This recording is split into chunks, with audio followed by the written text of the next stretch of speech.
Hey folks, we're live. This is another episode of Address This Mess. We got a special guest here today. We got Brian Majore. Brian, good to have you here. Thanks for having me, man. Yep. And we got Mike Stang. Sorry about this, folks, but he's here. What's up, guys? We'll quickly run you through our sponsors. We are brought to you by Audible. Audible.com. What they do is they provide you with audio books. Great company. You should check it out. Go to our website, addressthismess.com. Go to sponsors.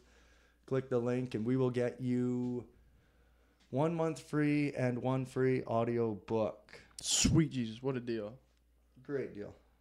Stinger? While you're there, go to Amazon.com. It's an online shopping center. If you need anything, they'll send it right to your house. I even heard they use drones. But that was a rumor. I heard that in a bar. Yeah, I don't think they're using drones yet, but they will eventually. Go to addressthismess.com, go through Amazon, and a drone will come to your house. That's what I'm telling you.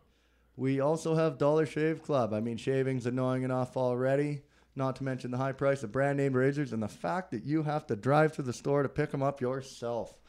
Why not go to dollarshaveclub.com and we'll send them directly to your door for as little as $3.50 a month, and that gets you 5 razors, folks. Dollar Shave Club, shaving you time and shaving you money. You can then go to onnit.com, premier supplement providers in the game right now. All of us here are on Onnit products as we speak. Look at Alex go. If you're watching at home, he just swallowed 17 pills at once. All very healthy for you, might I add. He just relaxed the jaw, opened the throat. He's a professional. It's these big lips. Go to addressthismess.com, go through onnit.com, and you can swallow pills like Alex Mackenzie. Boom. So, Brian, you can find Brian, where do you find you? TheBloodySavage.com. Okay. It's a website. You'll find all my videos there. Contact info, but don't contact me. No contacting. There's a couple videos on there, like I said. Twitter, at TheBloodySavage. No, it's at TheBloodySavage. Yeah. And I saw you got a special out on, is it iTunes? Yeah, my CD. Right. It's on iTunes. It's called The Bloody Savage. Bloody Savage also, perfect. Brand recognition, folks. Smart man. So Brian is a local comedian here in Prince George. How long you been doing comedy for, Brian? As old as my daughter, and she's 11. 11. Yeah. What made you start getting into comedy? I was forced into it. Yeah. How let's hear the story. Strong-armed. Yeah. Well, it started at the University of Northern BC here in Prince George, and I took a course called Indigenous Humor. Mm-hmm. And it's not a how-to course like most people think when I tell them that. It was a university course. We studied it. Right. We studied Native humor in all its different forms and facets, short stories, songs, what have you, and of course stand-up comedy. And so at the end of the semester, at the end of the course, we all had to do instead of a final exam, we all had to do a performance. Right. And everyone fucking got in little groups or paired up, and I was kind of left on my own. I was like, well, fuck. what do I do now? So like I had a couple of stories. And a career is born. Yeah. And so I cobbled them together and I wrote them down. It took up 4 pages of double-spaced handwritten pages. Yeah. And I read it to a friend of mine. It took me 4 minutes, but I was up on stage for about 20. Yeah. Because I didn't take into account that people would actually laugh at this. Right. So I had to like pause and wait for them to laugh. And yeah. After that, everyone said, you have to keep going. You have to keep doing this, right? Yeah. And so there were a lot of talent shows and open mics at the university. Like all these hippies would put on shows and stuff. Yeah. And I'd get up there and just tell my jokes. And like about a year or so later, I opened up for this guy named Don Burnstick. Have you heard of him? I have not. No. Yeah. No. He's probably the most well-known native comic that nobody's like non-native has heard of. Yeah. He was in town, and someone said, "Why don't you contact him, see if you can open up for him?" And so I did a show with him at the Rolla Dome, and I asked him for some advice. I thought I'd get like advice on on writing or performing or whatever. Yeah. He said to contact native conferences. Mm-hmm. Because there are all these different organizations around Canada, and they hold conferences: health, justice, education, all this sort of thing. Right. And he said they always have banquets. They have meetings all day. They have banquets at the end of the day. Then they have entertainment afterwards, and that's where you come in. Yeah. Just contact them, ask them, tell them what you do, tell them who you are. Don't ask for any money. Ask them to fly you in, ask them to put you up for the night. Tell them you'll do 15 minutes. Yeah. So that's what I did, and I kind of got my start, and that's how I kind of built up my my act. And it's allowed me to travel Montreal, Toronto, Right. Edmonton more times than I can fucking count. Yeah. Vancouver a few times, and Yeah. it's been a lot of fun. Yeah, that's So awesome. yeah. What kind of circuits out there? Can you get onto something, or do you just need like a representative that finds you gigs? Well, or you got to go and track them down yourself. I had done enough. I had done a few conferences, and then I met this guy. His name is Derek Starlight. He's a puppeteer. Mm-hmm. I think he's done work with the Muppets and stuff like that. He's pretty much the pinnacle for a puppeteer, right? Yeah. Fucking, he's the real deal. Yeah. And he has an agent, and he had seen me. This puppeteer had seen me a few times, and I guess he contacted his agent. Said, "Hey, there's this new guy out. He's a comic and he's native. Why don't you give him a call?" So he gave me a call, and he hooked me up. And every once in a while, like maybe once a year, he'll contact me. He's like, "Hey, I got a show for you." Yeah. And but I've kind of stopped doing that because my comedy doesn't really. I've only got like 40 minutes of comedy geared towards like a native audience. Right. Right. Whereas, because I developed most of my comedy in comedy clubs, Yeah. so it's geared towards like a general audience, and they want you to be clean, which I'm really. That's got to be tough, No. if you're trying to be clean through your Yeah. comedy act. Think about how many guys that are pro, like top of the line, that are clean. There's like a handful if you're lucky. Brian Regan. Brian Regan. There's like Jerry Seinfeld was always clean. Yeah, I heard him swear. I heard him. Yeah, like late in his career now. This He's was- doing it for comedy though. He swears because it's so unexpected from him that it gets a huge laugh. When he first came out, and I think it was right after. Have you seen the documentary Comedian? No, I haven't. You should. If you want to be a comedian, you have to watch it. Okay. I'll look into it for sure, man. And so he was developing his new act because he had threw away all his old material. And as soon as he had that act together, he went on tour, and I went and saw him in Vancouver. And he swore once, and it got like the biggest laugh of the night. Which might be weird. the joke that he's playing on everybody. That I can work just clean and then say one swear word and get as many laughs as any comedian can get. From Well, 10 it wasn't a planned thing. He just kind of swore. Everyone was like, "Wow, did he just swear?" Yeah. I find that you're saying it's not a planned thing. Like I notice now, like I've been trying to write jokes and been sitting down recording myself a bit. I find when I like the unplanned things, just being natural, I find it's way funnier. Yeah. Like if I can just get up there, like if I was just talking to you two and telling you one of my bits, I'd be way more natural and it would be way funnier. But I feel like if I'm in front of a crowd, it's like I'm reading off a sheet of paper. Yeah. And I'm just like counting, boom, boom, boom, boom, boom, boom, boom. Is where if you just sit down and talk to someone like a human, It has to be a comfort level, right? Well, yeah, that's one of the hardest things as a comedian is to get comfortable on stage. I don't even think I'm still there yet. Yeah. This show, it's not even a show, but on Tuesday night at Alfredo's, Yeah. that's what, like I get the other comics to come out to this room, and sometimes it's only us Yeah. right there. And what I'm trying to teach them is how to be comfortable on stage, Right. how to get comfortable with, more importantly, the silences, because you're going to get them. Yeah. Yeah. Well, that's what I heard is, like one of the biggest things is that like, you're going for your punchline in your joke and you're expecting laughs at one point and you tell that part Yeah. and it was dead silent. So then you go on to your next bit and you just race through the bit trying to get to the punchline because you just want to hear people laugh. And then you thought you had like 5 minutes of material, but you end up blowing through it in like 2 minutes. Yeah. Now you're stuck up on stage for 3 minutes with your thumb up your ass trying to figure out what you're going to fucking say, right? Well, Simon King, he's a Vancouver-based comic. He's very funny. Yeah. He said, if you think you have 20 minutes, you really have 10. Yeah. So, like right now, my CD is it's 39 minutes. Mm-hmm. But when I rehearsed it, it was like close to 55. Right.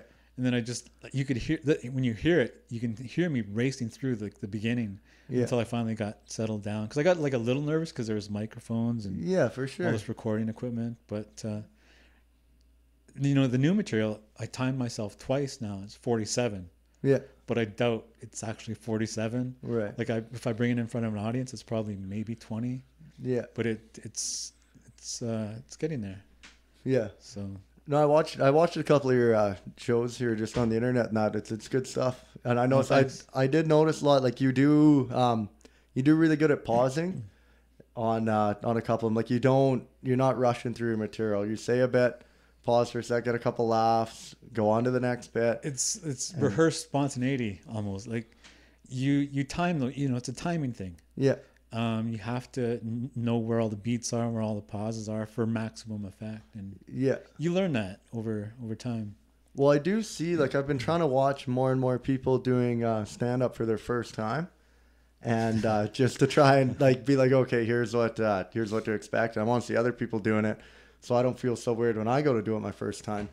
And one of the biggest things I see, it's not their material's bad. Like, they seem like they have good material. They got good jokes in that, but it's their timing and their confidence. Yeah. They're up on stage, they're all shaky, they're holding the mic, you look, and their voice is kind of crackly. They're not delivering it with like authority. They're kind of like just saying it and hoping it'll be funny. They're not getting in anyone's face or having any charisma to it. Yeah. But I think that that getting on stage thing, like you hear comedians, they say you just got to get on stage, right? You have to. Yeah. Yeah, there's no other way to simulate that. And comedy is one of the only things where you need an audience to really know where your material is. It's like the only judge of your golf swing, the only true judge of your golf swing is the ball flight. Right. Whatever happens with the ball, the only true judge of your comedy is what the audience thinks of what you're doing. If you got good jokes but you don't know how to deliver them, then they all just fall through the cracks, it seems. Well, I hear comedians all the time saying, "Oh, I practice in front of my friends, and they think I'm funny, and this, and that." Yeah. Like, well, those are your friends. This isn't a fucking comedy club. Yeah. Right. Or they'll like what I do. I also have a writing partner. He's like the closest thing I have to a writing partner. Is his name is Chris Gaskin. He's a former resident of Prince George. He grew up here. He moved to Vancouver. He's actually middling at Yuck Yucks tonight in Vancouver. Oh, that's awesome. This weekend. That's sick. If you're there, get down to Yuck Yucks to see Chris Gaskin, folks. And Sonny Dollywall's the headliner. Sam Easton's the MC. Sam was just here at Nancio's. Okay. But like we'll create Google Docs and we'll send each other jokes in the written form. Right. And I can usually tell when I know he doesn't think it's funny. Yeah. When he'll ask me, "Have you tried this in front of an audience?" Yeah. But if it makes him laugh, he'll say, "That's funny." Yeah. Right. But if it doesn't, he's like, "Have you tried this yet?" But really, if you went up, I swear, if anybody went up with Jerry Seinfeld's material and didn't do it like Jerry Seinfeld, you'd bomb 10 times out of 10. All of his stuff seems like it does, and just the way he delivers it's so special and personalized. That his jokes, if you don't say them just like him, they seem like, where's the rest of that joke? I don't know. Because he doesn't bring a whole lot of like a physicality to his act. It's just him standing there. I think anyone could. To tell you the truth, I didn't find when Jerry came to town here. I went and watched him. I found the black guy, whoever that was, who opened up for him. He was I know his name. He was way funnier. I did not find Jerry Seinfeld funny at all. I don't know. I could just be being an asshole, but like he had his joke where he's talking about. You know why? What? Those jokes are 15 years old. Yeah. Well, he had one and about he's honed it down about like cell phones and like as your cell phone battery dies, you're dying. That's Jerry Seinfeld. Yeah.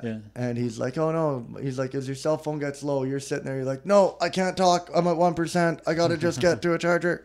And like I was like, man, like fuck, I don't know. Felt like a 10-year-old could have came up with this material. But other people I saw, like that was the funniest shit I've ever seen in my life was Jerry Seinfeld coming here. But honestly, like his bit about milk and the expiry date on milk. I feel like if you didn't deliver that like Jerry, you would just eat your balls trying to do those jokes. Like if that just came to you written out, like you guys do, you'd be looking at it like, "Have you tried this in front of a crowd?" that would be the punch of the Jerry Seinfeld got. Are you sure? I'm trying to remember the name of that black guy.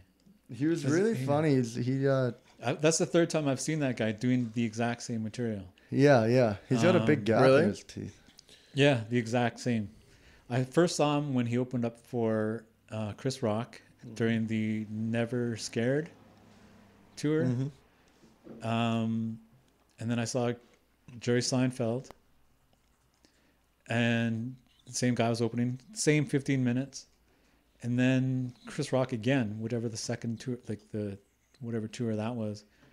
And again, the same black guy doing the exact same 15 minutes about the male chambermaid waking him up in his hotel room, stuff like that. Yeah. But this time when I saw him, I think it changed a little bit. Has he ever been in movies, this guy? I know he was on an episode of Seinfeld when they were going to like a Cinco de Mayo and there was like a parade or something. I know exactly who you're talking about. And yeah. What's his name? The black guy, right? Bald hair. Yeah. He's yelling at George or someone. Is it I Tom can see Papa? his face. No. Tom Papa? Tom No. Papa. That's No, a no. different- I just typed it in, and that's one of the guys who came up for an opener. Ooh. But that's a pretty sweet gig though. Yeah. Doing the exact same 15. I mean, Jerry Seinfeld and Chris Rock, they don't stay at the PG Hotel, you know what I mean? And they both got jets and they're flying around, and all he's got to do is 15 minutes of material that he's been doing for 10 years. For probably like $2,000 a night. More than that, Jesus Yeah? Christ. This guy's selling out arenas now. Yeah, but it all depends on what you negotiate as an opener, I guess, right? Or is there like a standard where it's like, if you're going to go, he's going to give you 10%? It's this guy here. Who's that? That's him. What? That's not him, that's Danny Glover. Well, is that not him? looks like Nelson Mandela. Fuck. Well, fuck you guys. You know, I'm trying to help out Michael That's Richards. Danny Jew, but no, what that's did Kramer. what did you type in? I typed in who opens for Seinfeld. No, I'd be hard pressed to figure out. I could just see the guy's face, but I can't remember even another episode. But of we're, TV. like, I've Look seen at- him like 4 times. Who- That's how memorable he is. Here's the internet nowadays, folks. I type in who opens for Jerry Seinfeld, and I got a guy. I'd pay a lot of money to fuck Elaine. Jesus Christ. It's hilarious. There you go.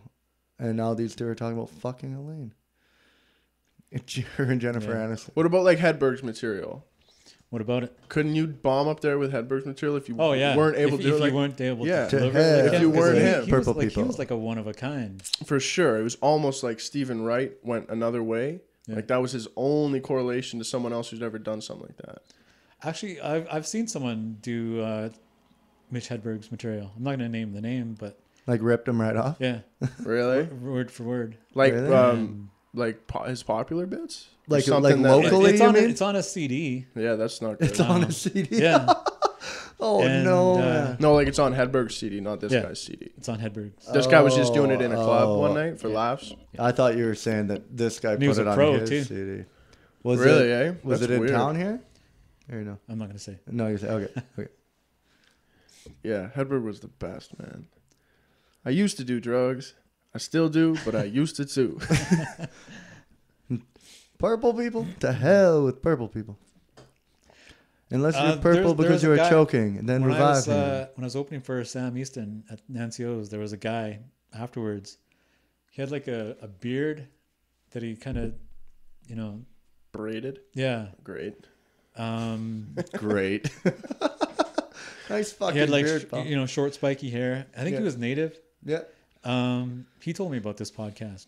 About this one? Yeah. Oh, nice guy. He Then. said you're yeah. What's his name? I don't Hang on, you ran into him where? at Nancy O's. He was he was at the Sam Easton show. The native dude with spiky hair? Yeah. And he's short? No, tall. Tall. I was gonna say Dusty. No, you know who it might have been was Tristan Gilbert, Oh, okay. because he's really dark complexion like that. Right. One time with that Maybe. beard too. He went to Thailand one time, and he went with that beard, and he gets really dark in Thailand when he's over there. And there was these two. He golfs all the time. And there's these two Americans, and they're these rich fat cat guys from the south, and they just got paired up with him and golfing at this course. And they're like, "No, I'm not golfing with him. That guy's Muslim." He said, "I'm not fucking with that guy." He's like, "What?" He's like, "No, I'm was he Canadian." doing? What was he doing in Thailand He goes there during the winters here. for? And he just plays golf. He rents a hammock for like $2 a day. Plays golf. To play golf. He goes to Well, he lives life. He's trying to squeeze But out that's some what he answers does over here. there. What does everyone else go to Thailand for? Well, apparently you can just live really cheap. You're not scared of. AIDS? Jesus. Goes right Not every single person I know is like, man, you go to Thailand, the first thing they say, like, dude, you can rent a girl for like $25 a month. She'll suck your dick. She'll clean your place, cook your food. And he's like, you get two, you get a discount, like $40 a month. You'll have two broads blowing you, cooking food, doing laundry. Wow. It's like that scene in Lord of War with Nicolas Cage when he's over there with the Yeah, African yeah, guy and then after- who wants the gun of Rambo, and there's those two smoking hot broads. And he bangs them. And No, but he doesn't, because he's narrating over it, and these two sexy broads are just ready to do him, and he's like, and he starts narrating over about how HIV is like, it's like 9 out of 10 yeah. in that area, and he's just looking at these two girls that are to die for, and he's like, you just can't do it. He's like, it's a death sentence. But he did He's like, it. sometimes a death sentence is dressed up like a fucking But he did sexiest it. thing you've ever seen. I don't think he banged those. He two broads. does. No, he Because doesn't. he wakes up in the morning and he looks and he's naked and he fucked those broads and he's yelling at them as they're leaving. He's going, do you guys have the fucking, do you have the disease? Do you have the disease? Really? Yeah. I don't remember Sure, that. I know. Lord of War. I don't think I've seen it. Yeah. It's not bad. Jared Leto's in it. That guy's weird. I liked him in like one of his first TV things was My So-Called Life. Oh, really? Have you Never seen it? no. No. Yeah. But that guy's like the lead singer in a band. He's got like an Oscar now. Like, that guy really does a lot of shit. There's I don't know how I got on the website, but there's a website where groupies will rate movie stars and rock stars. Really? Yeah, and he's got like the highest rating. But he By like broads that want to bang celebrities. No, by girls that already have, Oh, right, okay. and he's got like the highest rating because apparently he's got a huge dick. Okay. Yeah, That goes a long But- way. but he does like crazy shit. Like he'll choke a girl. Oh, and shit. okay. He's a wild man. Yeah. God bless him. Jared Leto, real effeminate guy. Apparently he's got some issues in the bedroom. He likes to work out. Bit of a harder side. Okay. Because he gets drunk and he ends up like right here, I think. What is she doing? This is in Thailand? See? Listen.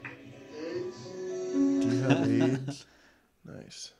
Because You ever seen somebody do a Nicolas Cage impression? that's what it is. So see, he's doing blow. It's weird how they do it. You're like, there's no way this is going to come across to me, and then they start doing it. It's just this over-exaggerated character from one of his movies.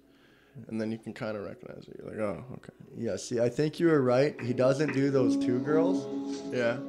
but He's fully see, clothed then. He ends up fucking this broad. And then, Yeah, I don't think that was one of the girls. Isn't that after he does the cocaine with gunpowder? yeah. And he's all bunged up? See right here.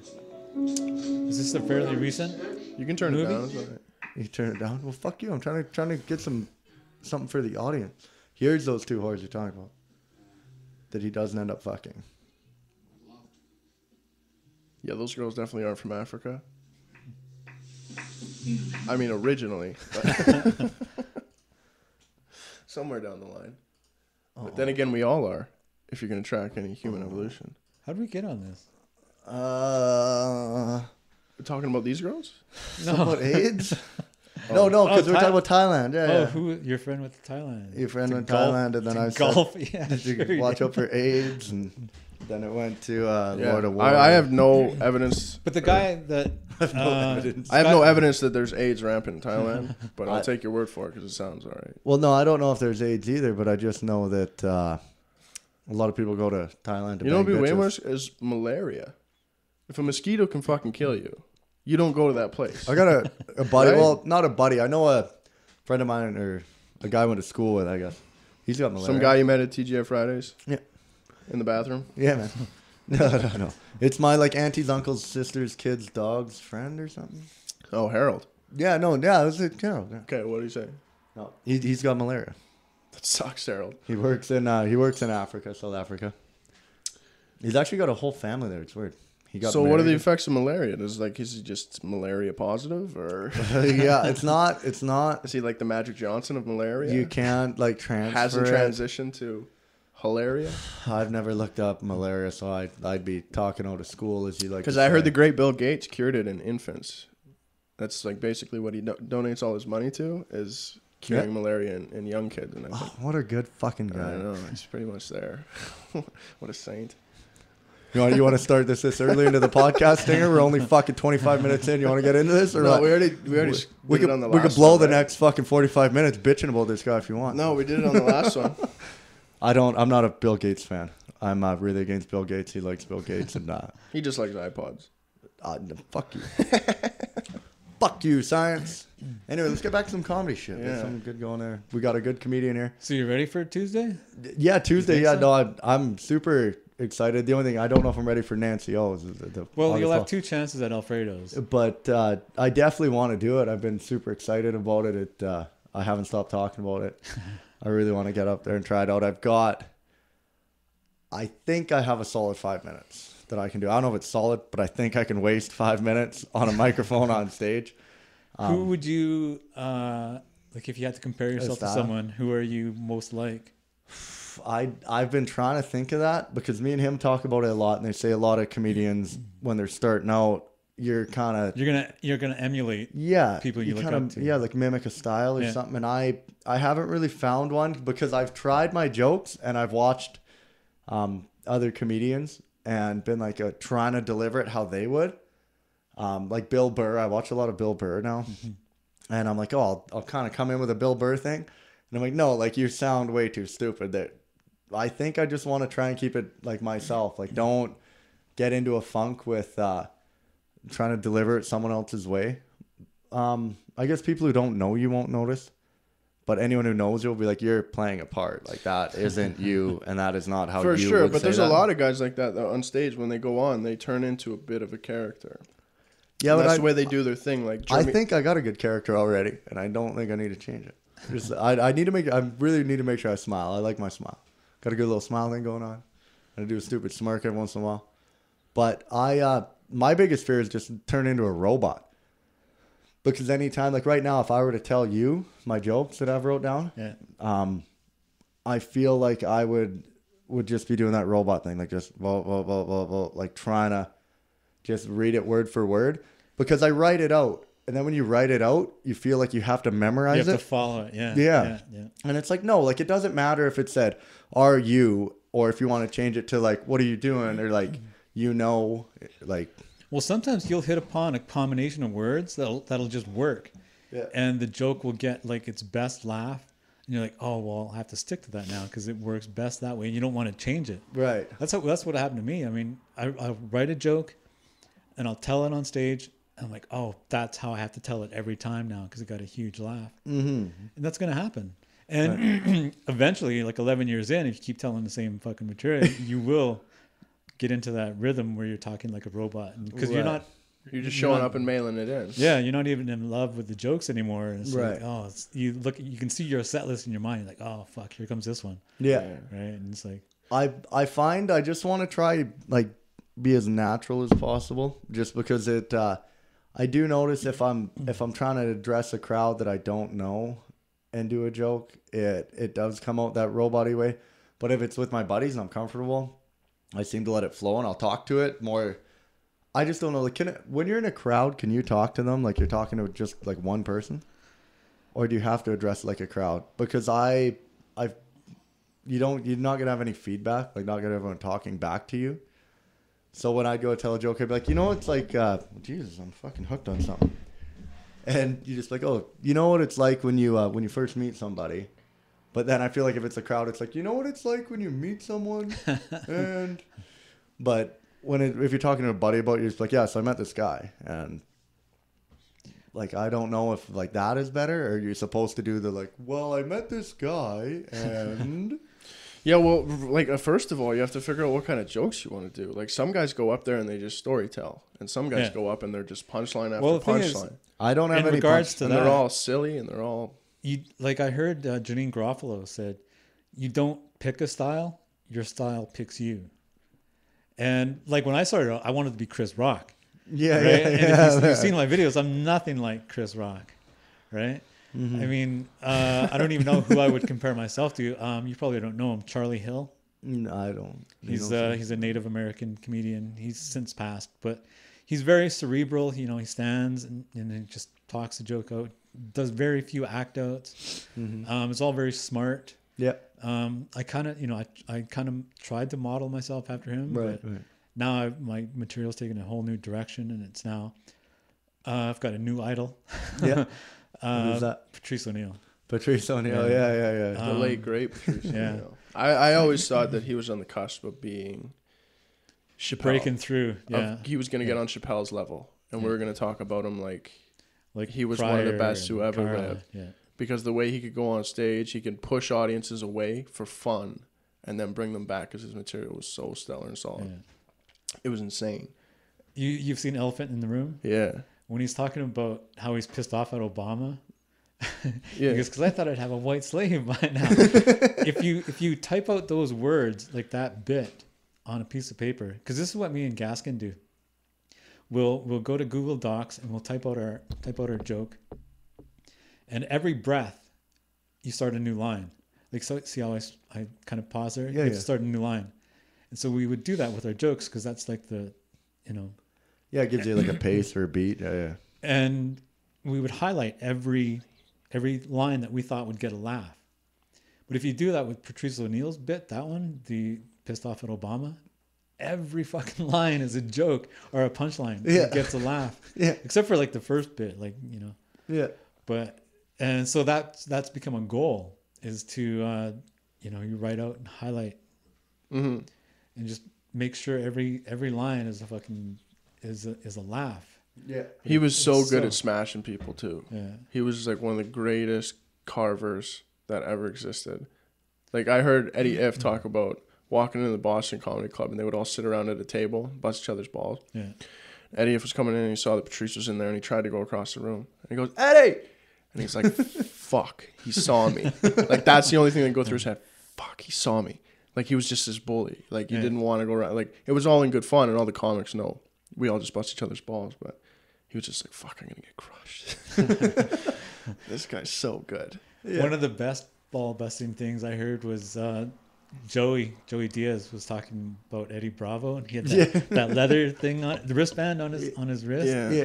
He goes, "What are you catching falcons?" You wait for a fucking falcon to land on your road. Yeah, man. Fucking Joey, just his voice, man. Anytime he opens his mouth, he just fucking makes me laugh, man. Oh, yeah, man. There's one where they're sitting there, and Brian and Joe are really stoned. And Brian's talking about how if a fighter got mercury fillings, he could, like, forge the way in somehow. And Rogan's like, why would you? And Joey's just sitting there all stoned out of his head. He's breathing like a diabetic, right? And then he's like, what? And Rogan's like, no, you can't. He's like, why the fuck are you answering him, Joe Rogan? Why the fuck are you answering? One day you're going to wake up and shoot this fucking kid. Cops are gonna come. This kid with his hate Facebook friends. Podcast. I hate that everyone's so mean to Brian. Brian's my favorite guy on that whole fucking podcast, man. I think Brian makes the whole show. When Brian's not on a podcast, I get fucking mad. Fuck you, Jamie. Olive Garden. Oliver. Yeah, it's super weird, but he's found his audience. He's found, like, he's done exactly what Rogan did. He's just networked to find the people that are going to find him funny, and that's what comes out to his shows with Hinchcliffe and stuff. And those Thunder Pussy shows. Have you ever thought of doing something like that? It's all like improv or something. Yeah, just go from up and suggestions from the audience. Yeah, they right? call something out and you just riff. Yeah, we don't have enough. Like the comedians that are in town, they're fairly new. I've been doing it for 11 years. These guys have been, 2 of them I know have been doing it since October of last year. That's what, 8 months? Perfect. I won't be the only guy. Well, we're also getting a new guy. He's coming on August 5th, like the Tuesday. Yeah, before. His name is Mwanasi Okay. Luongo. Where's he from? It's a real showbiz name. Yeah, I think it's Nigeria. No way. Yeah, and he's a comedian? Apparently. He's a Nigerian comedian, Yeah. and he's going to come to Prince George. Well, he went to school here. Oh, okay. He's probably got like 6 minutes on malaria. But apparently he rented the PG Playhouse, and he actually attracted a crowd. Holy. Oh, okay. So Hey, he's you part know of that what? Nigerian royal You family know is what he is. I saw, what's his name? Fucking, I saw that. MWANASI. Luongo. Exclamation mark.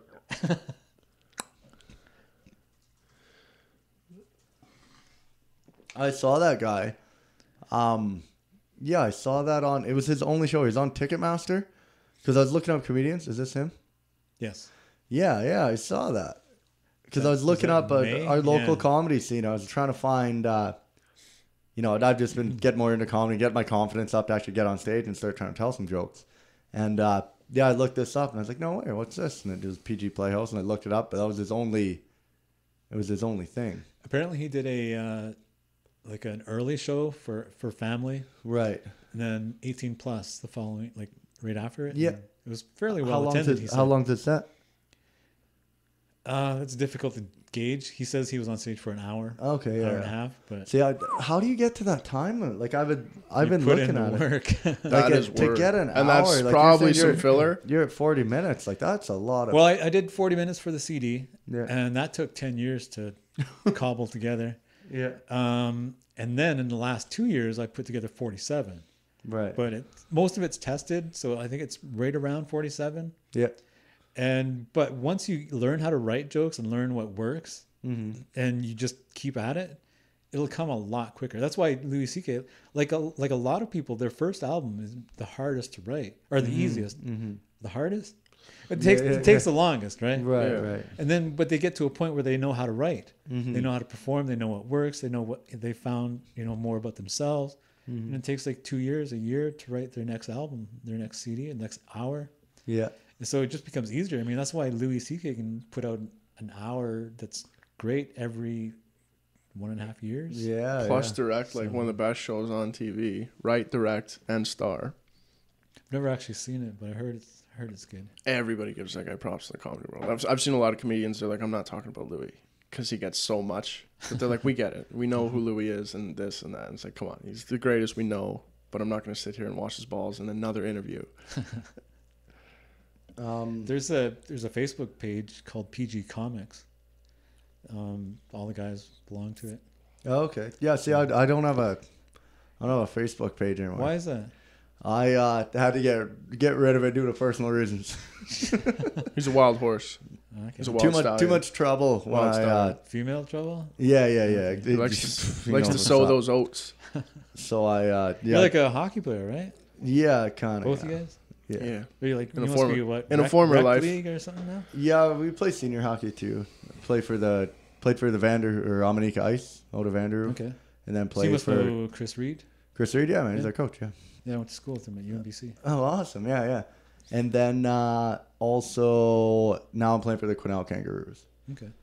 So What's the Millionaires? What? they're gone. They were junior. They're junior. Junior A. Yeah. Yeah. You know Yeah. what else's material I think you can't do without his cadence is Attell. Some of Attell's biggest laughs, you could never get on your own. Yeah. You'd have to do it like him. The way his Like he was just standing there on stage. I saw one time. He was like, somebody out there is just having sex with an animal right now. Riling them up and fucking them. He says, and you're like, you can't do, like, how do you even write that joke? But his is so calculated. And he'll be doing stuff. He's like, well, anyways, this chick's blowing me. And then she does this. And well, 5 McNuggets later, I'm in her ass. And you're like, oh, it's so calculated. But it seems like he's so aloof and goofy that he's just up there messing. But Have you seen his new special? no, I don't think so. He's got a couple of the audience members to like a GoPro Mm-hmm. and Yeah. had them film it. Oh, And he okay. did it in like a few clubs. So it's like all spliced together. Like, I don't know if you've seen Chris Rock's latest special, the one that took place in London, New York, and some other No. crazy country. No. Some other crazy country. Yeah. America. No, the bread. it was Africa. Somewhere in Africa. South Africa, I think. Boombaye. I had something I was going to look for that was going to give me something to tell you guys. This alpha brain's clearly not working. We need more brain in the alpha. Beta brain. Woo. Looking forward to hopefully lucid dreaming. Yeah, man. No, it is crazy. I don't know if lucid dreaming for me is as I've heard it described as much, but the way I look at lucid dreaming, I am in control of my dreams. Like when I fall asleep and I start dreaming after taking Alpha Brain, I'm making decisions. I get put in an environment or a situation, and then I am choosing where I go from there. Like I've been in a basement and there was like gangster shootings going on outside, and I'm in this house and I'm like, I don't know if this is a good idea. And then someone told me my dog was fucking running down the road. I'm like, holy fuck, my dog's outside, there's shootings going on. I remember running out of the house. I remember yelling for my dog. I'm like, Finley, get over here. See my dog, I run and grab him, put him on a leash, start running down the road and like you're looking, you're like, okay, to my left is this, your right is this. Like maybe I should just go straight. And, Straight. See, that's repressed homosexuality. Just translate your dreams. Here comes Stinger in. Fucking, this is Bill Nye, the Stinger guy, coming in to tell you about your dreams. Have you ever looked up the techniques for lucid dreaming?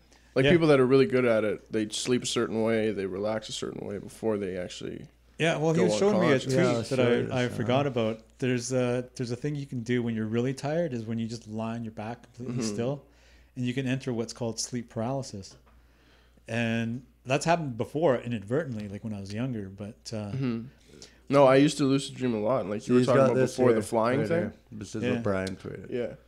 So it says you lay down, go to sleep. Works best if you're really tired. Lay on your back with your arms at your sides and your eyes closed. Stay perfectly still. You must stay awake. Your brain will send signals to your body. Should I just stop reading this? Yeah. But I've heard of people that they fall asleep and they have terrors where they have that sleep paralysis, but then they dream that there's this creepy old lady will crawl in the room and come right on top of you and you can't move. Sleep paralysis is apparently quite frightening because you'll feel this weight pushing down on you, and it's pushing you back into whatever your bed or whatever, and that's kind of creepy. People think that shit's ghost though. People will be like, "Oh, the ghost touched me." When it happened to me, I thought it was like the fucking devil. Like this is when I was much younger. But those movies still always freak me out. Those exorcism movies. Yeah. When they're done really well, they fucking get me. The ones that the choral music, like the choir. Yeah. That shit scares me. It's weird how like little kids can become creepy in horror movies too. Like little innocent children. That's the worst. Yeah, and then they turn around and they got like no eyeballs. You're like, oh no. Like I just want to play, Mommy. Yet I still watch them. Fuck. Kick that kid in the head. I hate the fucking just like the shock factor. You know, like what are those ones? Paranormal Activity or whatever. Like you know it's totally fake and you know it's bullshit. And you're like, it's supposed to be some home video. But the whole time you're just sitting there, you're like, you know something's gonna fucking jump out, and it doesn't matter what it is. It could be like a fucking, you know, like a beach ball just roll out of a closet, and you're gonna jump out of your seat, and you're like, fuck, they got me again. And everyone's like, whoa, it's so scary. You're like, well, it's not that scary, but it's just that shock every time to your system makes you jump. That's one thing I waste a lot of energy on is shit that's like you can't fix, like reality TV, where you're like, how is this on TV? How stupid are people? Like. How the fuck? And then those Paranormal Activity movies, they make so much money, so they're going to keep pumping them out. It's like, if you want these to stop, you got to stop watching them. Like, why are you idiots going to watch this? But it's all just wasted energy because it's not up to you. It's not about what you like. It's just about what's popular when it comes to that.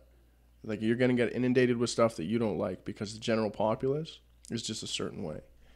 Well, Stinger, maybe everything doesn't have to be your way. You ever I thought know. about that? Well, Maybe most there's things more aren't my people- way, but then I realize most of the I'm that's trying because not you're to. trying to Exactly. make it I'm not trying your to way. make it not my way. Like, I gravitate towards the opposite. The same way that I make sure I don't know famous people. I go out of my way to not know famous people. Like I'll watch movies, and I don't want to learn famous people, and I Learn famous people. well I don't like when there's actors. They're like, oh, it's that movie. It's got I don't know, an actor's name in it. Well, think about how many romantic comedies have a ditzy, quirky, blonde girl. Yeah.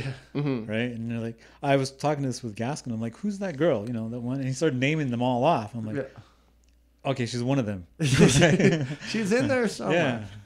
Yeah. They're so interchangeable. Yeah. And There's always a niche for it, hey? It's like boy bands. How they started that new boy band, like that Simon Cowell guy. He does all that shit. He makes hundreds of millions of dollars off these projects. He runs the talent shows, and all those kids in One Direction or whatever never won, but he just grouped them all together because there was no boy, like the boy band thing was just empty. So he just filled it up with a boy band, and they're as big as anything. And it's just an opportunity, and that niche will just always be there. It just seems to be. I mean, boy bands only started in like the 80s, I guess. There was like, who was it? New Kids on the Block? before that, there was like a black group called New Edition. Oh, really? Bobby Brown was in it. Yeah. Well, what was there for music before? Like, when did music start? It's pretty recent, isn't it? Nah, pop music is recent. Like, was there music in the 1800s? Yeah, but it wasn't What like... was it? Like, they would fucking clang two rocks together and chuck them at a cow? No, they were like great composers and stuff. Yeah. It was like symphonies. That's what... Well, when was the piano invented? Let's Good look question, it up. but it's been around for a while. It seems. How old is the piano? Like, were there? I'm thinking of like Roman times. Fuck you, man. No, not They had that. horns. Fucking and stuff. Stinger, here's Yeah. something you can't answer. All right, just relax. Gets real upset when he doesn't know Modern something. music though, like say the blues came. How before old is rock the and roll? oldest WWE wrestler? That is not what I asked. How old is the oldest piano? 300 years old. It's Jake the Snake Roberts. He's 305. It was a hammer-operated piano. So you were just fucking swinging hammers at stones and it would make a sound? Yeah, I'm sure there was like some crude form of it before it was ever perfected, but Well, that's pianos are complicated. Doesn't that sound like Shit. the drums to you? That sounds more like a drum. Yeah. If you're swinging fucking hammers Or maybe a something. xylophone. Fuck xylophones. Okay. Well, you know, the oldest WWE. How'd you get Kevin Bartini? How'd we get him on? Yeah, you just call him up, or I know he messaged us actually. He calls Really? us, you Yeah, know. yeah. Our people, anyways. is he Yeah. like a famous guy or something? Who is he? Yeah, He I had never heard of him until I watched the podcast. Right, yeah, no, Kev opens for, was it The Tonight Show? The Daily Show he does. The Daily Show with Jon Stewart. And yeah, he's just a comedian based out of New York. He started out, I believe, was it in Boston? That's what he said? He said New He York. might have, He moved yeah. down to New York. Yeah, but where did he start? Didn't he say he started in Boston? And I moved thought to he New lived York? outside New York and moved to New York to start. Oh, okay. Anyway, yeah, he's a New York comedian, and he started following the podcast on Twitter. He just messaged us, said, "Hey, I like what you guys are doing. If you guys would be interested, I'd love to be on the show." So right away, we're like, "Fuck yeah!" Like we'd love having comedians. It's our biggest thing, probably. Well, my favorite thing is Stinger would probably want to get a couple scientists on here or something, some kind of astrophysicist. Some sort of existential physicist, yeah. Yeah, no one even knows what that means, Mike. Yes, exactly. Fuck it. Am I thinking or am I just thinking about thinking? Dude, you're thinking. Those are the questions I want to ask. And You ever watch Last Comic Standing? Yes. Do you ever think, like, do you have a Thank 5-minute spot you can go and do? Where you could condense it into 5 minutes and impress some sort of panel or something? Probably the Yuck Yucks video that I have on YouTube. Mm-hmm. It's probably my best. Because it seems like there's gigs you can get where you have to have just a type 5. You can't tell one story. You got to have like 4 or 5 shorter jokes to condense into like a Tonight Show set. Yeah. And not everybody has that. Even really funny, popular comedians can't go down to like a 5-minute thing like that. When I started doing this Alfredo's, there was only maybe 4 of us that showed up, and there's like eight comics in town, and 4 of us would show up, and so we'd fill the time by going over. So I'd do like sometimes 20, 25 minutes. Mm-hmm. It's just me up there talking shit, telling stories. Do you just tell it in that little corner, like the little stage they have there? There's a stage. Well, not a stage. It's like I've done what the fuck was it? They have karaoke there. Karaoke. Yeah, I've done karaoke there. And is that the same place you do your stand up? There's a pool table Yep. to the left, and the bar is over here. Mm-hmm. So it's right in here, Yeah, yeah, underneath yeah. the TV. Right. So yeah, we don't even have a stage. It's just Yeah, it's just a floor. Yeah, we just pull up the microphone, pull up a stool, and the guys sit up front, and Awesome. we just talk to one another. See, like I don't know, like do I have to come up with new material each time I go? No, Or should that's I do the that's same the shit mistake. and just That's work the it mistake out? I made when I first started out. Because I think I got a good thing going here, and I don't know if I can just keep telling it. Because the first time I did comedy, I did it I was on stage for about 20 minutes, like I said. Yeah. And then I was doing another show at UNBC. It was like another open mic thing. And Two. Please. I thought, oh, these people have seen me before, so I'm going to have to come up with something totally new, right? Porfa, fuck off. And of course, it wasn't as good as the first time, right? I didn't know you can just repeat material. Yeah. But See, but is it? I don't know. I feel like to an audience, it's fine, right? If you just keep repeating the same shit.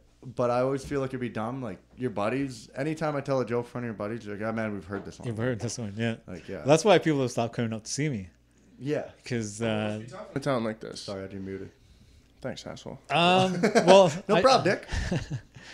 I've Talk just stopped beer? inviting friends out, but I'm sure there are people at Nancy O's that are like, "Oh, We've heard this. This guy's Well, I doing his see thing, it- but that's the thing. You have to work out these shows. Like, that's what you're up there doing. It's like plying your trade. Yeah. So I've heard comedians talk like they get sick of seeing the same guy in the front row. Like, if they know he's seen their shit, they're like, Yeah. fuck, this Yeah. guy's already out. Like, if he's not here to enjoy the process, then he's just not going to like this. Well, there was a guy I went to school with him in Houston. You guys know where Houston is?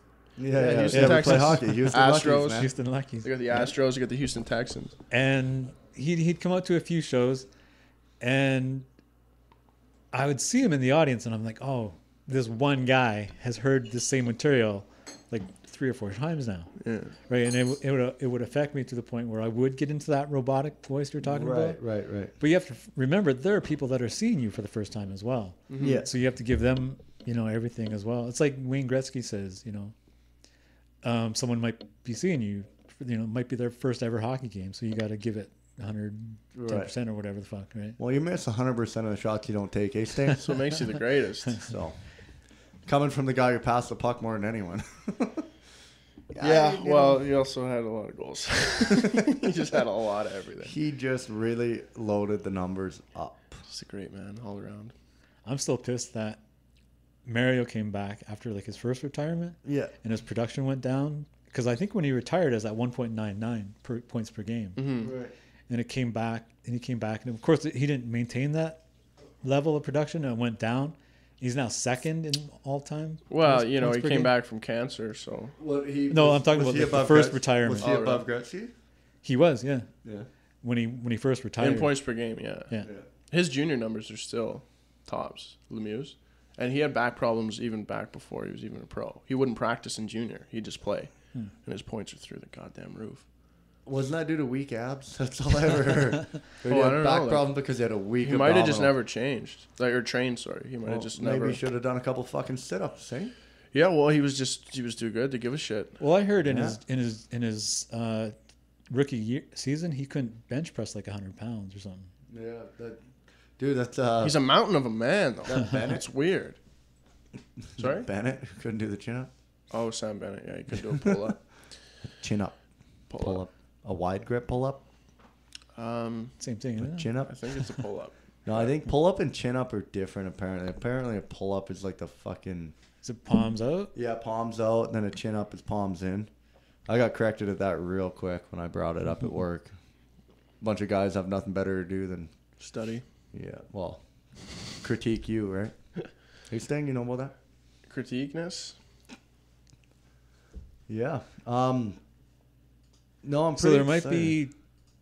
be 4 or 5 of us on Tuesday. Yeah, The next Tuesday, Manawasi Luongo, yeah. he's bringing some people. Okay. So should be more of an audience. And then Nancy O's, we sold it out last time. Yeah, yeah. There was like How does that work? Like, will I be able to? Can I just come on and do like a 5-minute spot? Oh, yeah. Is that enough time? Yeah. Yeah. Because I think if everyone shows up to Nancy O's, there's going to be 10 of us, which is way too much for a comedy show. Right. Right. I'll probably MC again and probably do, cut it down to 5 at Yeah. the top, to get the crowd going, bring up the first comic, Yeah. let them do 5. Because there are some comics, like I said, that can only do 5. Yeah. There are others that are, a little more seasoned, a little funnier. Yeah. They can do 20. Right. Sometimes a comedian will say, I'm only doing 7 tonight. Oh, yeah. 10. Yeah. Right. So we should be able to squeeze everyone in. How do you know when your time is up? Do you tell me, or do I just go through my jokes and then I just They say, give you the "Fuck it, light." I'm done"? No. Give you the Well, light. at comedy clubs, they have a light, Right. but we'll just flash you. Give you Okay. the iPhone. So yeah, just we're not taking your picture. We're flashing you. That's usually Hey, Brian. Hey, no problem. I got you. yeah. Like there are some comics that they're not invited back because they blow the light. Oh, really? They'll see the light, and the club will say, "Oh, he's seen the light, but he's just keep Right. But Okay, so don't do that. No. Otherwise, I won't be allowed back. Blinded by the light. Who? So are you in charge of finding people for this, or what? Like, how does that work? Like how? Like you just have enough string, like you can pull enough strings that you can get me to be able to go on there. Oh yeah. Yeah. No, that's sweet. I'm really excited for it. I really want to do Nancy O's. I really want to come It's up a great Alfredo's crowd. and try do it. And yeah, I've been telling lots of people about it. and I'm pretty excited. The only thing that I'm kind of regretting is I've told a lot of my close friends and people, and everyone's like, "Okay, we're coming. We're doing it." I was like, fuck, because everything I've heard is don't invite anyone you know to the first time you do stand-up because they're like, you're going to suck. Like, no matter what you think, you're going to do shitty. Don't tell them about Alfredo's. Yeah, no, I'm not. I told them, like, don't come to Because I posted on Facebook, but I don't invite friends because I want to. Yeah, it's our workout room, right? Yeah. Yeah. And I respect the judgment of the other comics more than the audience. Because they watch comedy, they're fans of comedy. They know what works, and so I'd rather get feedback from them. Like they don't even have to laugh. We can just sit down afterwards and like, oh, you know what, when you did this, that was funny. Yeah. Because there's lots of stuff I find funny, but I don't laugh out loud at. Yeah. But I'll be watching a guy and be like, no, that's funny. What you're doing is funny. Fuck, there was something I saw today that just made me fucking break out laughing. It was fucking. Oh no, it was a stupid prank. This guy had Nutella in the fucking bathroom. So it's like I looked up the am I still here? Yeah. I looked up the top 5 pranks or something for 2014 just on YouTube. And this guy, this number 2, he brought Nutella into the bathroom with him.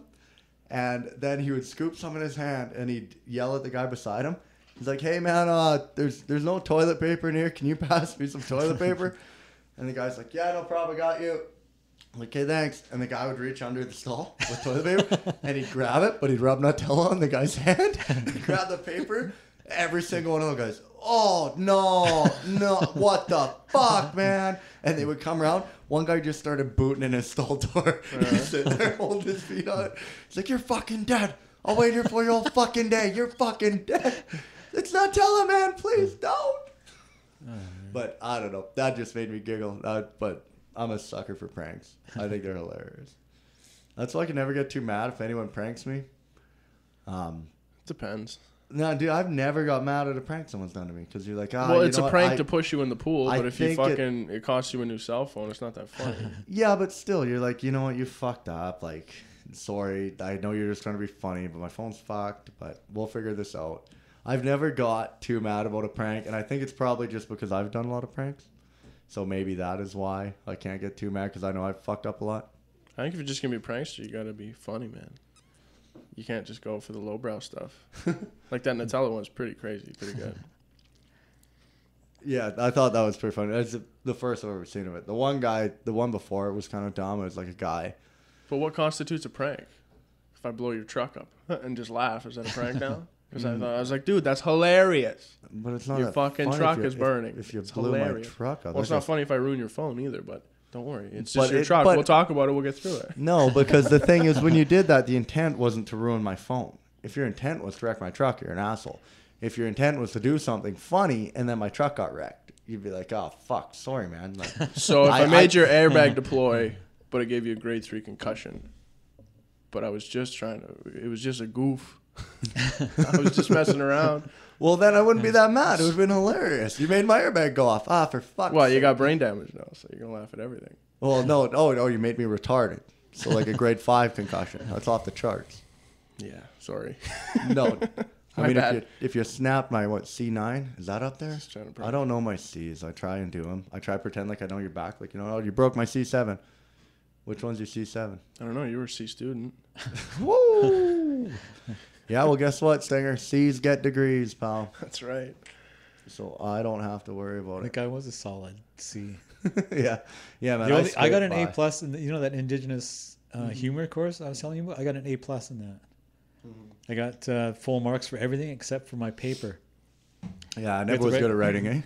No, I was good at writing, but I wrote this paper. Yeah. And I turned it in. I gave it to my wife at the time and said, "Read this. Tell me what you think." And she goes, "It doesn't have a conclusion." I don't like writing conclusions. So I said, "Well, write one for me." Yeah. Right. So she wrote it for me, and we have really very distinctive writing styles. So you see my paper, and then her conclusion is like, "This was written by someone else," right? Yeah. So I turn my paper and I get it back. And I'm looking through it, and you can see all these check marks, red check marks. Like, oh, I'm doing all right here. Good, yeah. You get to my conclusion, circles here, X's here, question marks. I'm like, what the fuck? 97%. Oh, that's still good. It's a great score. But if I had gotten full marks on my paper, Mm-hmm. I would have gotten 100% on that course, Right. which I've never gotten on any course. Yeah, 100% is a tough thing to achieve in anything, I think. Not if you're my right?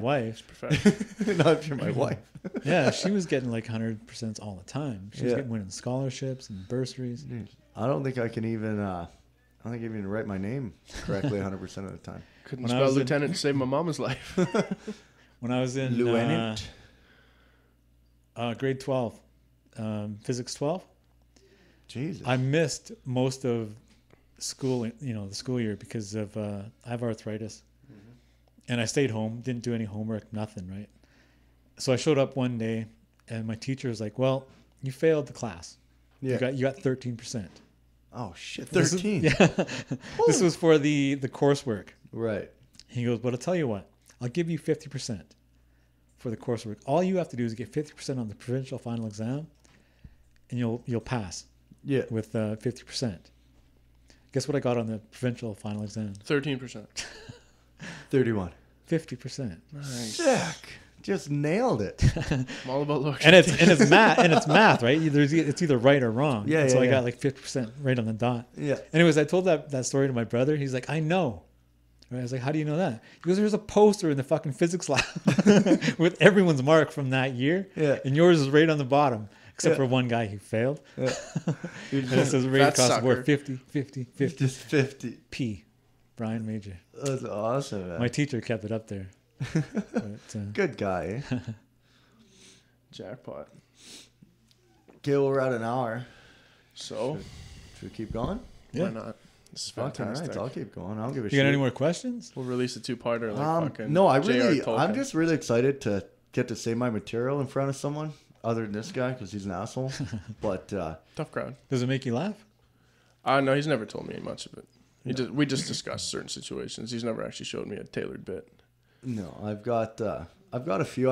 I've told people I had a wedding last weekend, and when we were all sitting there like waiting at the reception in a crowd, we started talking, and somehow they said something that brought up something that worked out perfectly into one of my bits. You can just slip it in there? Yeah, I was just like, oh yeah, I was like, you know what? I'm fucking sick of that because Segue. and I just it's segue, perfect, and yeah, and it just slid right in, and everyone was just laughing. I was like, fuck, that's right. That's how I have to tell that one now. I can't even do that anymore because people are like, "Are you telling a joke? You're telling a joke, right? Yeah. We don't want to hear this." You're putting Yeah. in a bit, aren't you?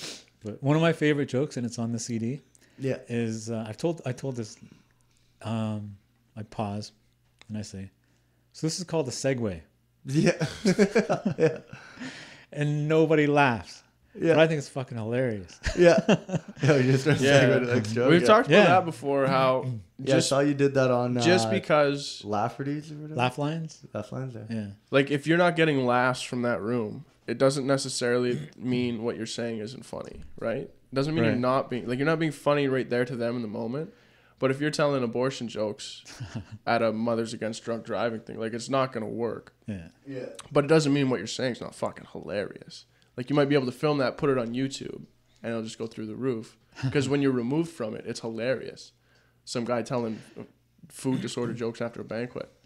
Yeah. I Eating did, disorder jokes after a banquet. I was hired to do a gas and oil company. This is in northern Alberta. Like a staff Christmas party. Yeah. And it was all white people.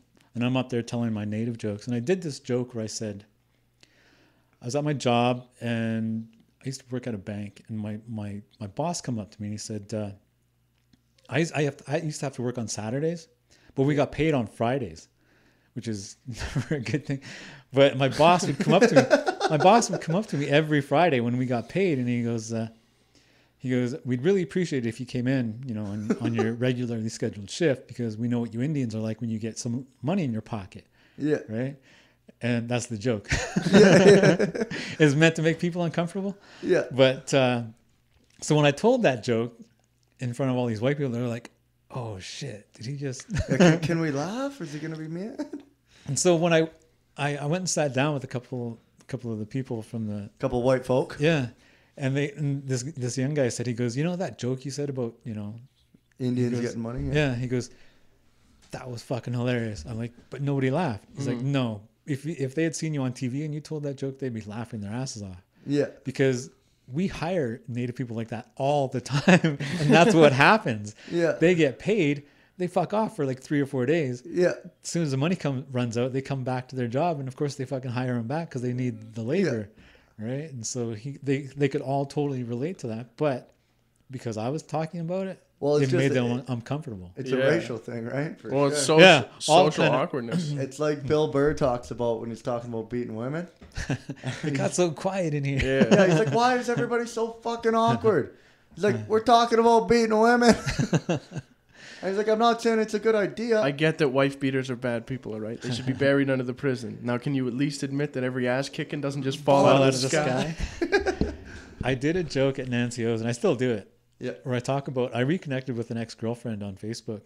Yeah. And we've been chatting, and I showed a picture of her to a friend of mine. He's a comedian. And I said, what do you think? Right? And he goes, yeah, she's pretty cute for a Native girl. Right? And so I told that joke at Nancy O's, and it got super quiet, right? Yeah. And it's a small crowd, like 60 people. Maybe. Yeah. And so I stopped and I said, that was meant to be awkward. And this lady in the front, she goes, it was.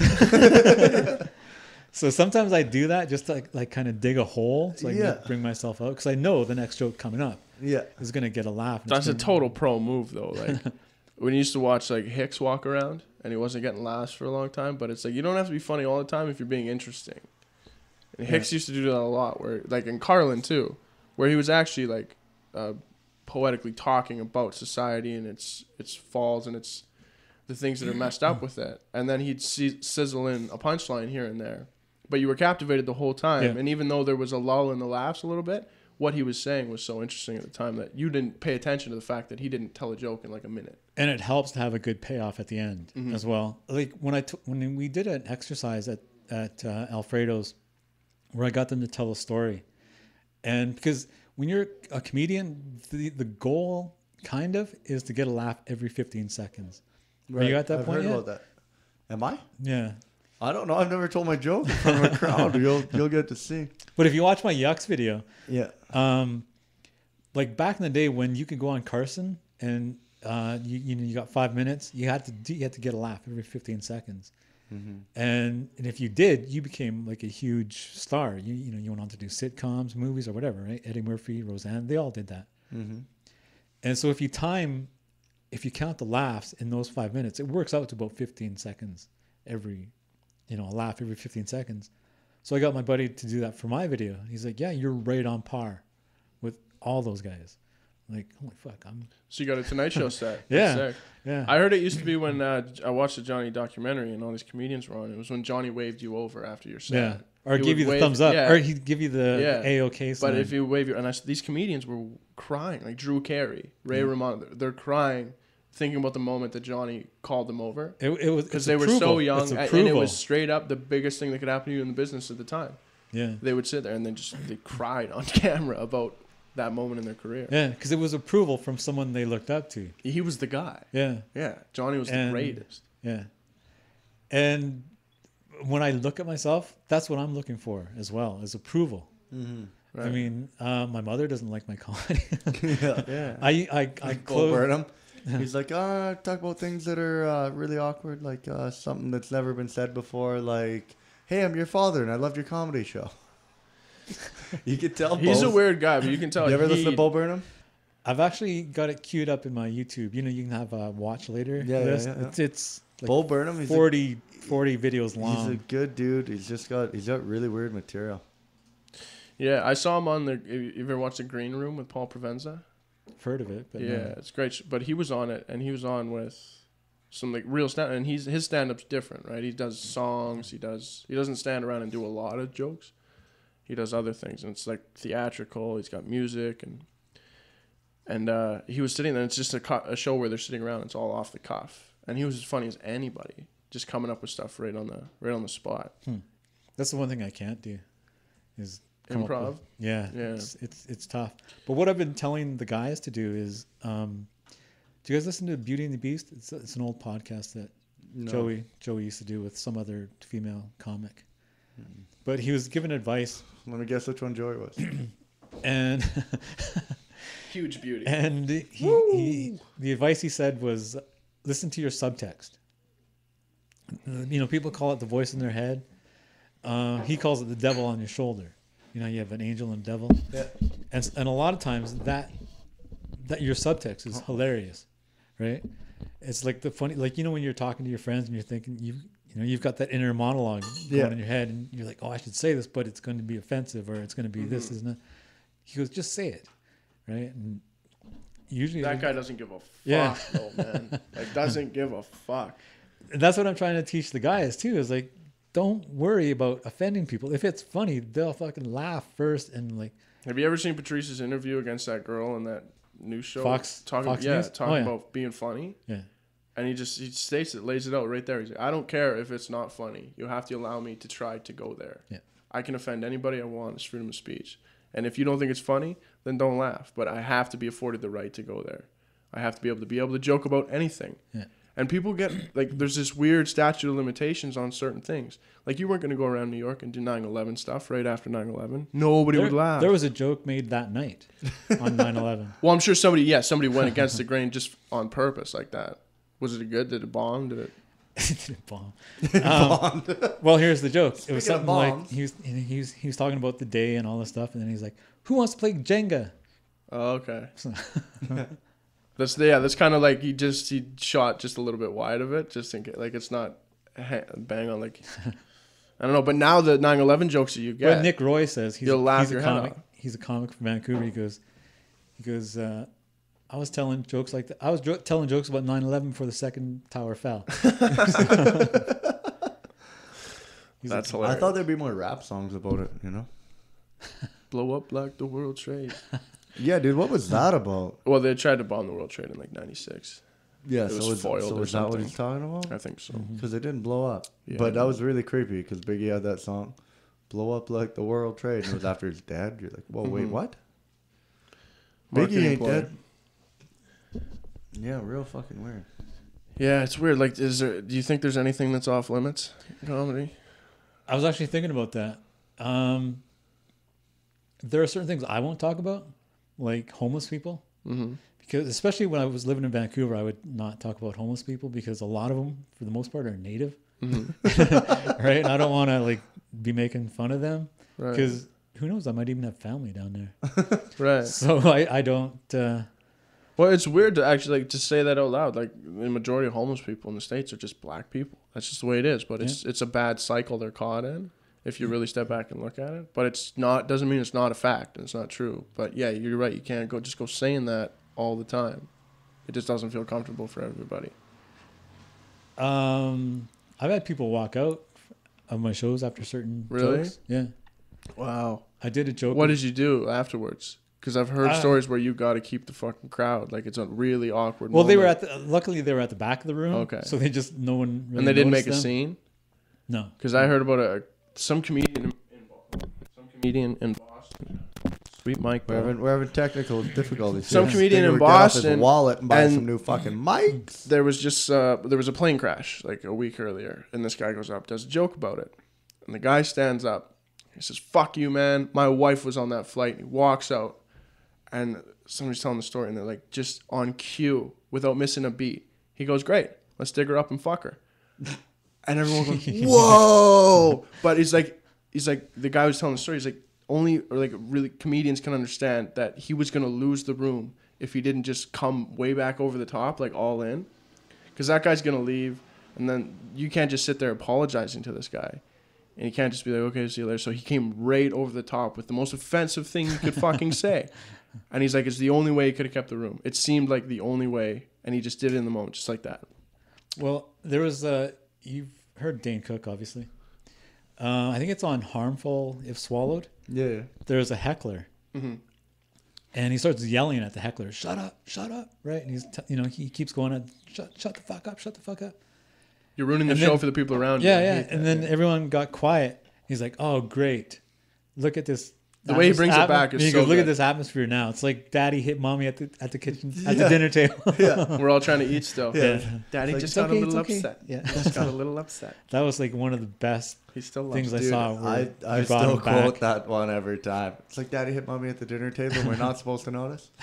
It's kind of weird how he took on that counterculture of people that didn't like him for virtually no reason. Like, I get that he was accused of stealing some jokes. Yeah. There's some tough things, but people just started to hate him because he got so big, Successful, so yeah. quick, and it was pure success. Well, the thing is, he also wasn't as funny as the first couple. Because I bought the first couple of CDs and DVDs, and they were great. I mean, the Monopoly bit. Oh yeah. Getting hit by a car. All this just for laugh stuff, basically. Yeah. Where he's at a party and Shit on the coast. All that stuff All was of great. it is fantastic, and he was so theatrical on stage. Yeah, and so I heard in Boston, he was pissing off headliners because they thought they shouldn't have to follow this guy. They're like, "What's going on? He's not even doing fucking jokes. He's just rolling around on stage doing some like ripping his shirt off and doing some Tyrannosaurus Rex impression. He's just walking around like this on stage. It's like, this guy's not even fucking doing jokes, but no one could follow him. He was absolutely crushing rooms. yeah, you know what I would say to them is the audience laughing. Yeah, well, you have to, man. It's comedy and it works. But Well, that's no, like they're saying he has no jokes. Right. This is not. He's just doing this. But is the audience laughing? yeah, Of course they are. yeah, because Right? it's hilarious. Yeah. Everything he was doing, and then he's kind of gone through like a dark period. Well, his lately parents with his died. parents and stuff. But Yeah. like isolated incident. The Yeah, album well, he the did thing is- after that, he talks about it so much, but it's like, I don't know, it's therapeutic for him, I guess. Yeah. Well, I thought the quality of his material just kind of dropped off. Mm-hmm. But I think But a he lot got of so rich, he's doing movies and stuff like that. It's like, how much is he really spending on stand-up anymore? Not the way he used to. He's probably, you can't be as hungry as you used to be. I just position. saw him on Kimmel last night. Yeah, He announced that he's got a new special coming up October. nice. It's on Showtime. So Yeah, well, he's one of 6 guys that have ever done arenas, sold out Madison Square Garden and stuff. let's see. There's him. Dice was the first. Really? Dice did Madison Dice. Square Garden way back when, I know before a Steve comedian Martin. ever did it. I know Steve Martin did. Like, Really? yeah, way in the 70s. Okay. Yeah. So maybe there's a few more, but recently it's like Russell Peters does huge tours. Kevin Hart now does stadiums. He did Madison, and then Dane Cook did it. And Dane kind of did it before. What about tours? Kevin Like the Redneck? Do they do big arenas? I'm not sure what they do. They might do like theaters, Okay. but to do stadiums is like you go from like $5,000 to 18,000 people. But Jesus. on some stops they might, right? Who knows? Because that Blue Collar Comedy Tour was gigantic. And those guys they can sell out wherever as long as they're down in the Bible Belt. I bought the DVD. Yeah. Yeah. No, Oh, they well, were because really I like Ron White. Ron White's so good. Have you seen? You must know. It's Just for Laughs set. Yeah. The first one he does. Yeah. That is the tightest set ever, man. I loved it. I used to go to school and repeat that to people. So good. When I was about 9 years old, I guess, we had HBO. This is when comedy specials were first airing on HBO. I saw Richard Pryor live in concert. One of his first movies. And we didn't have a VCR back then. I had a tape recorder, like a cassette tape recorder. Mm-hmm. And I held it up to the speaker on the TV and recorded that. Really? And then I'd play it back and I'd like transcribe all his jokes. And one of my favorites at the time was he's talking about snakes. I don't know if you've ever seen live in concert. I haven't seen all prior stuff. No. And he goes, snakes make you run into trees.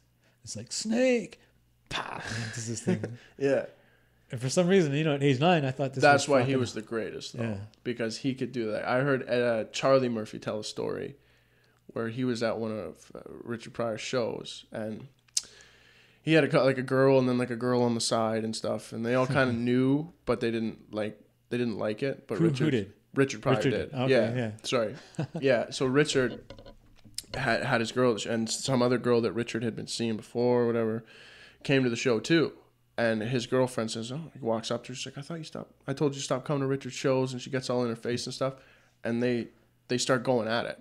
Like there's rings flying off, there's high heels, and they're just beating the shit out of each other. And it's just crazy fight behind the comedy club. And then Richard goes on stage and does 20 minutes on what just happened. 20 minutes. Wow. And he's just like, you know, see what the fuck happened back there?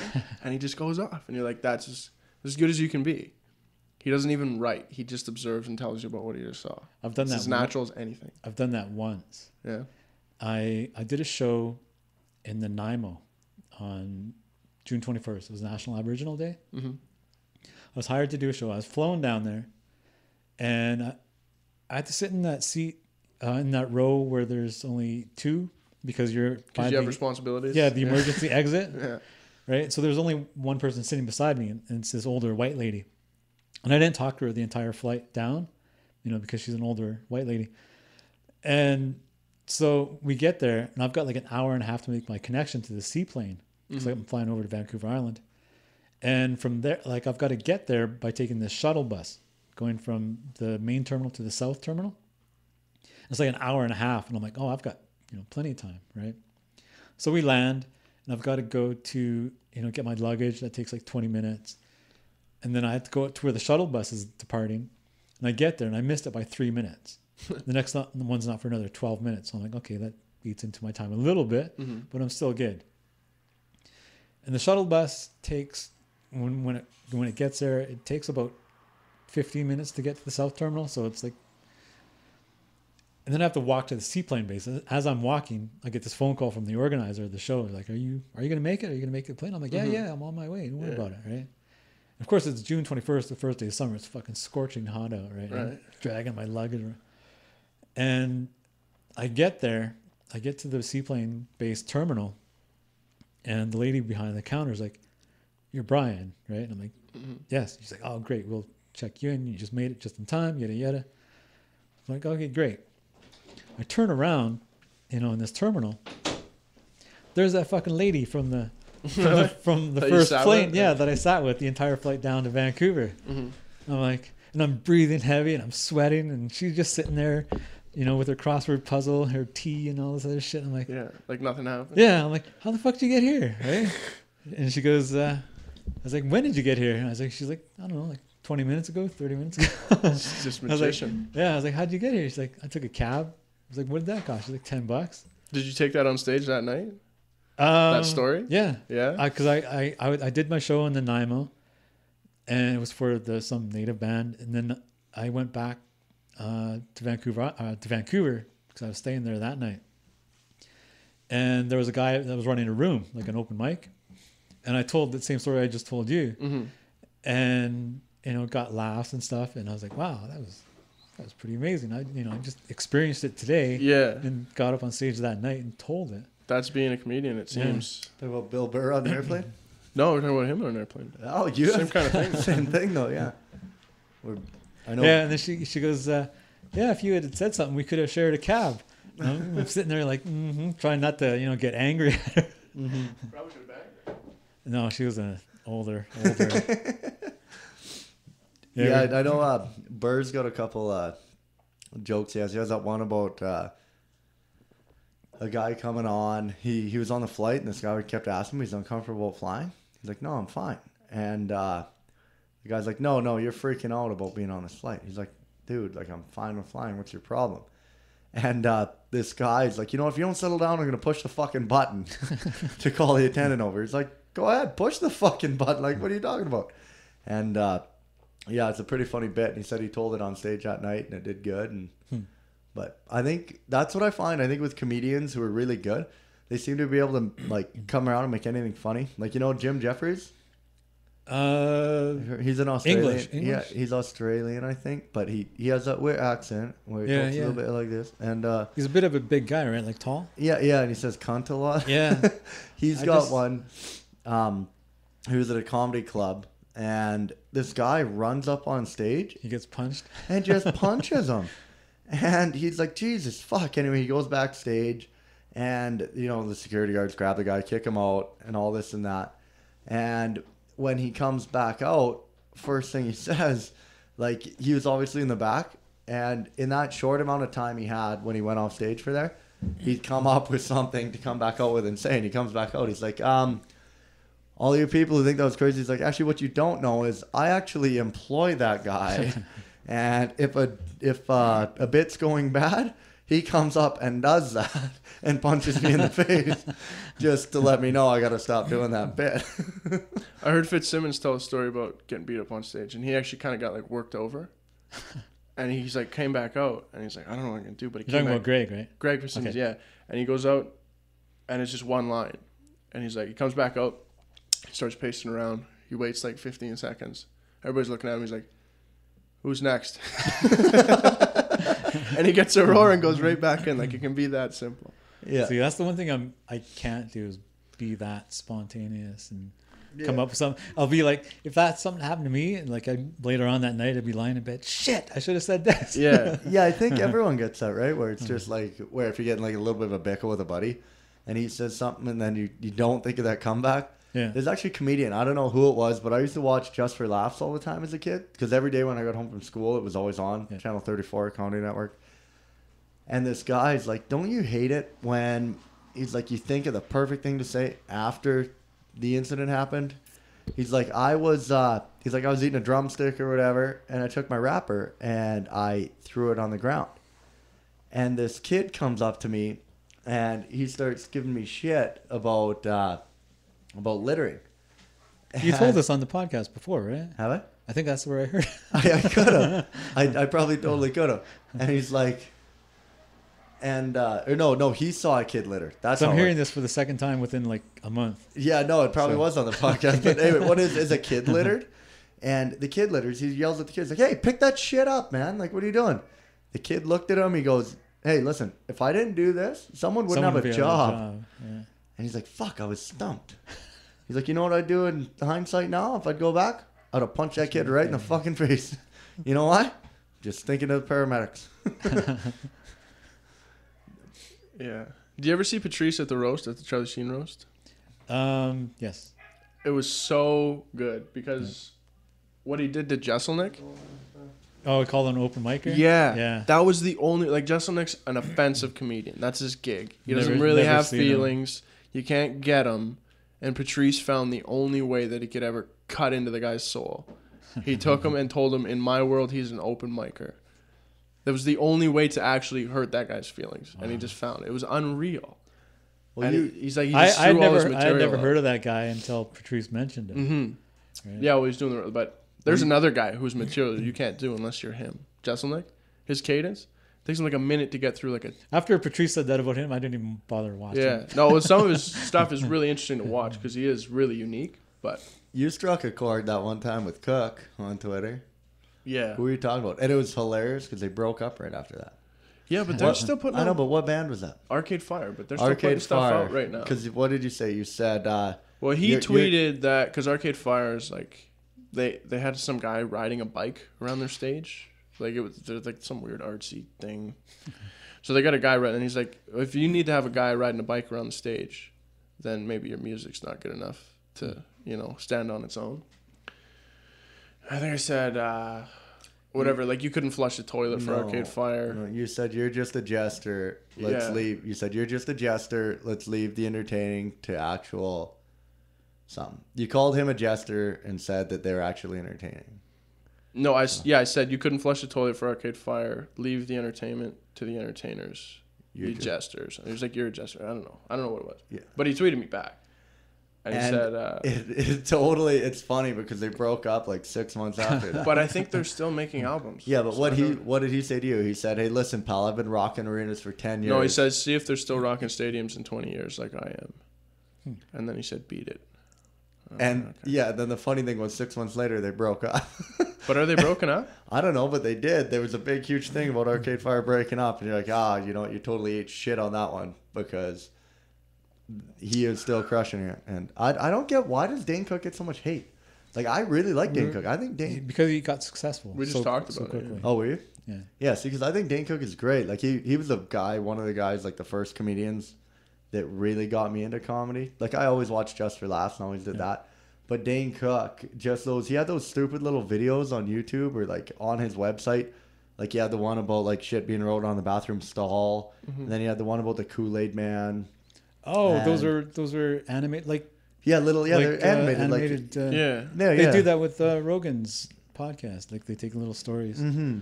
Yeah. And Me and Brian were talking about Dane's first couple albums. They were they were unreal. Yeah. They were raw and they were something you'd never seen before. And his Him style doing was his so B&E. good.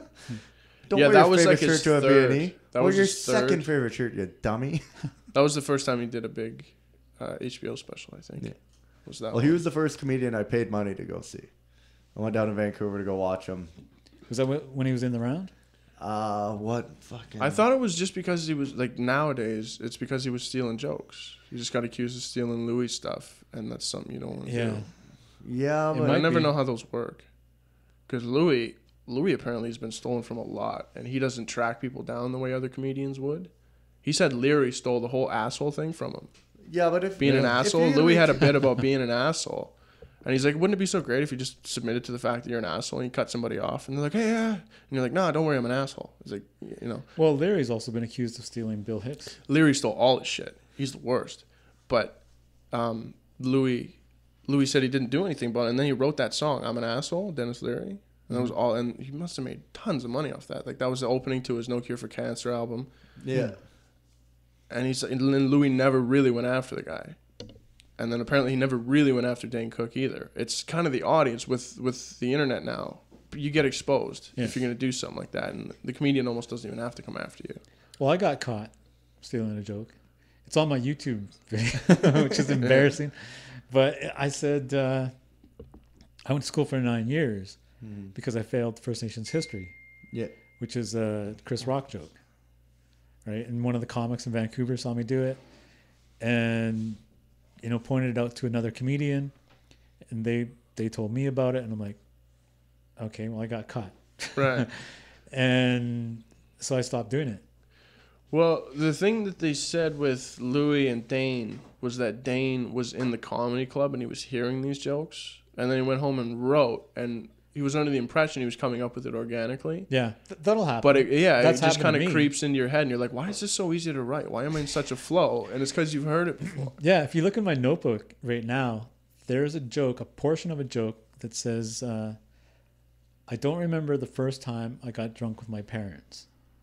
And that sat in my notebook forever. And then I'm riding around on my bicycle, and the punchline came to me because I was a fetus at the time. Mm-hmm. Right. Right. Yeah. And that was like, that it was so perfect. And then I remembered where I saw it. It was on Just for Laughs. I'm Oh, like, really? fuck. Yeah. It was like such a great joke. And Yeah. Well, I used to come home from school every day and watch Just for Laughs after school, so I knew all the sets back to front. And Yeah, front I to can. back. did you recognize that one? That I just said? No. No, Who was that? I have no idea. Oh, okay. Some B Because I remember being like 8, and it's an Attell joke. I know it was an Attell joke because I remember watching him, and he just seemed like a goofy guy. Like, I recognized him in my young brain. And I didn't get the joke because I didn't get humor at all. I didn't understand it. But when he told it, he laughed. So I tried to tell it to my mom. And it was, Mom, I saw a commercial where 8 out of 10 people suffer from hemorrhoids. And I said, what, do the other 2 people enjoy them? And I didn't get where the punchline was. But she laughed her head off, and she must have thought that I was some sort of genius. But I just stole the line. And I was like, whoa, like, why are you laughing? Like, I didn't even get what the other 2 people meant. Art, like, see, I don't know how to write jokes like that. Like, because I guess with me, like with writing jokes, I'm always worried about that time limit. I'm trying to get to 5 minutes or 10 minutes or whatever. So you're always trying to look and draw a joke out. Is where, like, one funny joke that's always really easy to say is that it was on Just for Laughs as well. I forget who it was, but they're like, yeah, they say 9 out of 10 men suffer from premature ejaculation. I think that's a totally false stat. You know what? Because I feel fine. So I think 9 out of 10 women suffer. and you're like, that's hilarious. But what did that do? That got you 15 seconds? Yeah. But there's, it's like, how could Stephen Wright ever do an hour special every year? It'd be impossible. His whole bit is 15 it's just seconds. one-liners the whole time. And then I got on the plane. Yeah, that's Jeremy Hotz. Yeah. And you're just like, Stephen what? Wright was just drawn out like this. But how do you do those one-liners like over and over? I feel that one-liners have really been fucked over by social media. Because now with Tweets Twitter and yeah. Facebook and that, like, I've heard every one-liner you can possibly hear. Like, I don't even laugh anymore. Even if they're funny and I know they're funny, I just find I don't laugh because I'm like, no, you took that from Twitter and now you're saying it here. And I don't know, the one-liners just don't seem to do it. No, but like Stephen Wright was doing Twitter on stage before Twitter ever existed. Mm-hmm. I wonder if his jokes fit into 140 characters. Most likely. I worked at a fire hydrant factory when I was young. Couldn't park anywhere near the place. And you're like, okay, what do you get? That was like 5 seconds, man. There's a native comic. You won't know his name. Von Eagle Bear. Okay. From the States. He goes. He kind of models himself after Stephen Wright. Mm-hmm. He does the one-liners, and one of his best, well, one of my favorites is, he goes, I called someone an Indian giver one time, but then I took it back. That's a joke that's totally Stephen Wright too. Yeah. That whole. And he delivers it like him as well. Mm-hmm. Yeah.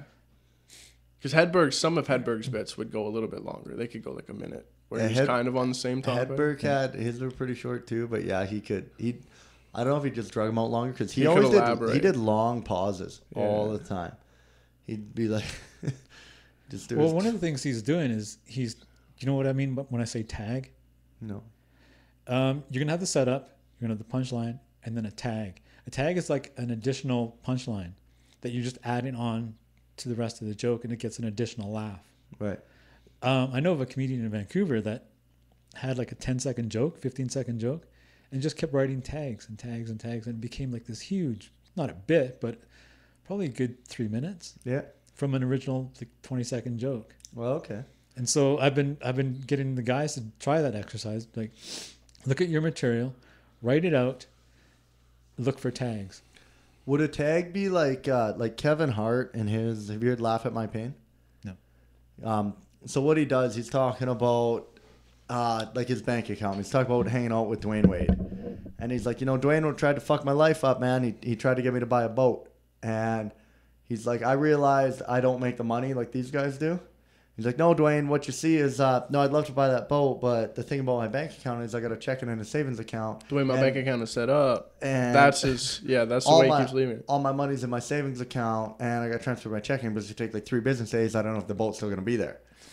But he'll keep coming back to that. But then he did that 3 times. He's talking about like paying a bill. That's more like a callback. Yeah, that's what it is. Referring back to a previous joke. Because then every time he goes to tell a joke, he's like, you know what I hate? He's like, I am afraid of my credit card getting declined. He's like, it's not that I'm afraid of it getting declined. He's like, I just don't want you to tell everyone. He's like, bitch, tell me. He's like, tell me. Don't announce it to the table. Like, hey, look, I tried your card. It didn't work. I tried it twice. I haven't wiped it on my pants first. He's like, here, come here for a minute, bitch, before I slap you. He's like, come here. The way my bank account's set up, he's like, I got a check-ins and a savings. All my money's in my savings. Take like 3 days for it to get over my checking. Yeah, it would be a callback. Would a tag be like? Well, what's a tag then? Would a tag be like an A punchline that you're gonna fit in, and then there's like a B punchline, and you kind of throw it in after? Well, if you listen to the Laugh Lines video, this is the only example I can think of. I'm lying in bed one night with my wife, and she turns to me and she goes, "When was the last time we had sex?" And I should have kept this to myself, but I said, "When was the last time we had sex?" That's the setup and the punchline. The tag would be, "So I'm divorced." Oh, okay. Right? It's an additional line at the end that gets a laugh. Yeah. And you can just keep building on that. Have you ever seen Scott Falconbridge's Just for Laughs set where he goes... He pulls his Yeah, well, he has that shirt one. over his head? Yeah, I think that was his Comedy Now special. I've seen him do it on Just for Laughs. I think he did it on Just for Laughs, but he did the one where he kept going, so I'm in intensive care. Like he would go like, he would say something to his girlfriend. Yeah. He's like, so I'm in intensive care, having a video removed, thinking, how am I going to rewind this thing? And like he just kept going. His jokes kept, like that was he didn't always say, so I'm in intensive care.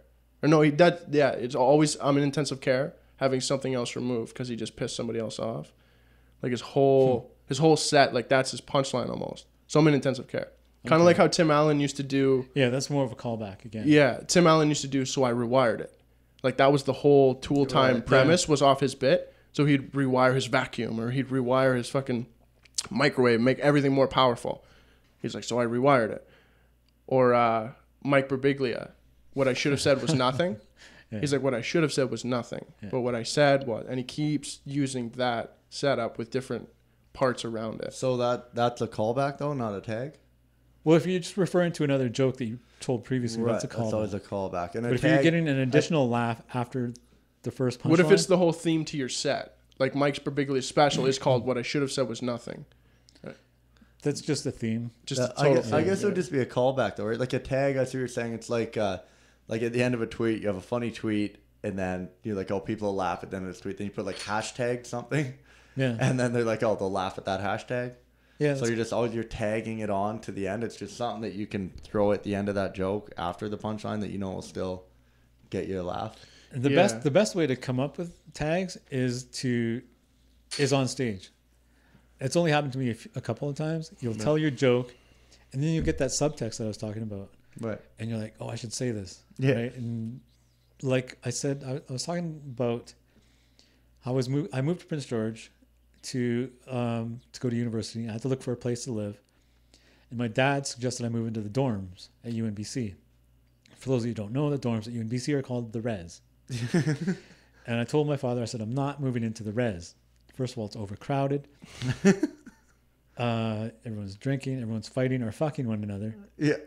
I said, that's what I'm trying to get away from. Right? For the longest time, I didn't have that. That's what I'm trying to get away from. Yeah. But every time I told that joke, I'm like, I should say that because it's funny to me, right? It would be running through my head. Right. Finally, I said it, and it got a huge laugh. Yeah. Right. That's a tag. It seems like Burr has a lot of tags then. Bill Burr and his bits. Yeah. I think he has a lot of because he's got like 3 or 4 punchlines he keeps saying. He's like when he talks about plastic surgery, and he's like, no, you don't look beautiful. You look fucking weird. He's like, what would you rather look like?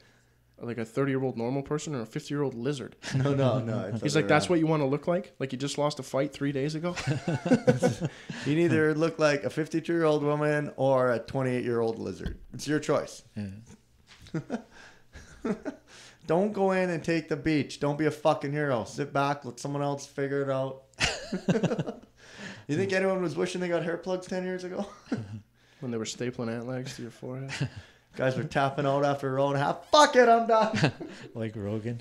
Does Rogan have hair plugs, you think? No, he's got a huge line in the back of his head from where he got, Where he, like old. I've seen the surgery, yeah. Yeah. Like they'll cut It's a like a line of scar. hair from the back and they'll bring it up to the front, and they actually like poke your head with like remember those lino prints they used to carve in like in art class with the knives. They actually poke your head and they stick the live hairs in there. The follicles, Yeah, and it grows. That's what he had done. Right.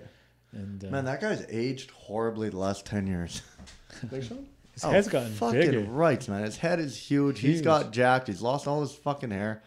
Rogan looked like he aged 30 years in the last 10 years. Because like you look at him in his mid-20s, like he wasn't even that big, even till 30, even when he first started doing UFC.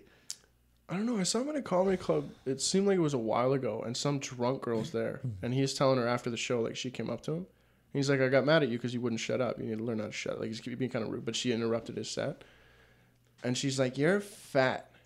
You're fat." Oh, I lifted up his and he goes, shirt. "Really? Look at this bitch!" And he throws up this 6-pack, and it looked like he was like 25, maybe like 30. No one's questioning his body.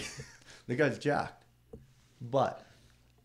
That's like I tell people all the time, that's the level that I'd like to get, but like in Canada, because he can like throw a dart on the board of a map of the United States and say, I want to go here. Yeah. Right. And he'll rent a theater, print out some posters and sell some tickets, or put some tickets on sale. And bring his friends with him. Yeah, and right? you're talking theaters every And, time, 2,000 people, and they'll sell out. Yeah. I go, that's what I want to be able to do in Canada. It's just like. Yeah. Like I want to go to Regina, find a theater for me, rent a theater, put some posters up, and bring my friends with me, and we can just put on a show. Yeah, and just sell it out. That'd be super cool, man. He's used the podcast to his advantage that way, though. Yeah, I think I really didn't like Rogan before, but I think I came up with a theory on it, and it's that people don't like commentators because the one big thing that people always want to grab me a beer while you're up. Nope. Good. Fuck off. Nope. One big thing I've noticed, like when people would make fun of Rogan is they'd always call him Captain Obvious because he commentates the UFC fights. Yep. So Rogan would be up there and be like, what he's looking for here, Jim, he's looking to land a right hook right on the chin of his opponent. And when he gets him down, he's going to be looking to get on top of him and probably just ground and pound him out until he gets the victory. And, like, everyone would be like, okay, thanks a lot. Like, everyone knows what he's trying to do. Everyone clearly knows he's trying to beat the shit out of this guy. You don't need to tell us. Well, I started thinking about commentary. And with commentary, like, all you're doing is being a commentator. You're stating the obvious. No matter what you're doing. That's why I still like Perry Maguire. It's like a hockey commentator. He's like, well, you know, and here comes Crosby down the wing, and he passed the puck off to James Neal, and James Neal comes in, he drops it to the slot, and here comes Crosby, and he scores. That's what color commentary means. You are just so you're painting the picture, right? You're just so you have to describe everything. Play-by-play or color commentary? Well, color is a little different than play-by-play. Yeah. Who does the color then? Who's the color guy? I thought the color guy was... The color guy is like the guy that does the replay and the... like he describes, the replay. So he'd be like, Kelly play-by-play guy is Jim Houston. Right. The play-by-play guy is the guy who's describing is that Goldberg, or was exactly what's happening. Right? I don't know who that is. Goldberg's the guy that works with. Oh, well, like, I guess at times they both do the play-by-play. Yeah. Because they have to. I guess it's a little different for fighting. There's like sometimes there's lulls, and sometimes you're just filling dead space because they're just. Well, hockey, there's usually just one guy doing play-by-play. Right, because there's always something going on. It's so fast-paced. I miss it. It's only in July, and I miss it already. It's the greatest thing ever. Yeah, but then I just came up like, no matter with commentary, it's the guy. Your job is to state the obvious. You're telling people what is happening, and everyone who's watching live, they can clearly see what's happening. So it's always like, hey, listen, pal, we don't need you to fucking tell us. Like, I can see right there that guy is going for an arm bar because he's fucking wrapping his legs around the guy's arm. I don't need you. Everyone can see it. But I think he's cultivated a confidence level, though, like, in every aspect of his life. Like, he's rich and famous, and he's got, like, 2 black belts. You got a hard on for this fucking guy who's never... Right, but that's the only reason you don't like him. Why? Because you have a hard on for him? Yeah, it's just that's the way we work. No, it's because you put the pussy on a pedestal. No, but like... No, I do like Rogan, but this like guy just wants to suck his dick. No, but like having the confidence to defend yourself, like that gives you the ability to walk around and say some pretty acidic things where you can make these comments, and then the only reason you'd ever be scared to make those comments is the threat of physical violence against you. Yeah, but Rogan is so neutral on everything. Piss somebody off. He doesn't take a side. He just takes everyone's side. He's like, you know what? I fucking think it's bullshit that there's transgenders, but no, nothing against the transgenders. I really like the transgenders, but fucking transgenders are bullshit. And you're like, pick one, man. Like, if you're gonna go fucking neutral on everything, like, take a side for once in your life. But I also think being that rich and famous, doesn't want to get into it. I always think being that rich and famous gives you a confidence level where if somebody has something to say about you, you just look at them like, well, who the fuck are you? I don't really care. Well, he says all the time that pot had a lot to do with that. Mm-hmm. When he was younger, if someone said that to him, he'd go off. Mm-hmm. Right. Whereas the marijuana's kind of settled him down a bit. Yeah, he definitely he credits that a lot with a lot of things, and then I don't know. It's like he just like that thing he talks about where he goes to the bank, and he pulls out money out of the ATM. And he's just in a quiet bank. Yeah, in a quiet bank. He's like, if you think you really don't give a fuck, he's like, you can't give a fuck. If you think you don't give a fuck, next time you're at the bank pulling money out and it's all quiet, just go, dollar bills, y'all. And every time I'm at the ATM, I'm like, I can't do that. I don't know why I can't. Like, am I just scared? What am I scared of? Why can't I do that? But this is just a little litmus test as to how much you give a fuck or don't give a fuck. Because it's hard not to give a fuck. I don't know why. Yeah, I say that all the time, but I do. I mean, I when I get up on stage, I'm like, I'm going to do this, and I don't care what people think. Yeah. But I do. Yeah. Right. Well, everyone does. It's really hard not to. Like, you like to think that you don't care what other people say, or what other people say aren't going to affect what you're going to say, but you do. I used to have, like, I told you about the radio show that I used to have. Yeah, yeah. It was on I forget what it's called, CFIS. Mm-hmm. And the comedians that came to town, I'd interview them. You should do that, like you were talking about. Mm-hmm. Anyways, so I'd get like an hour with them to ask them anything I wanted, right? One of the comics was Daryl Lennox. He's this very funny guy. He's from the States, New York. Big black guy. Yeah. And he was sitting there, and he crosses his arms, and he looks at me, and he goes, Brian, I saw you last night. I did 5 minutes in front of him. He goes, I saw you last night, and he goes, "You're hiding so much stuff." Right? he goes, I watched you. I'm like, this guy's not telling the truth.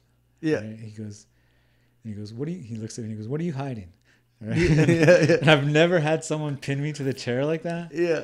He goes, because it looked like you were doing a lot of "I hope they like me" material, right? Right. Which I was, right? Yeah.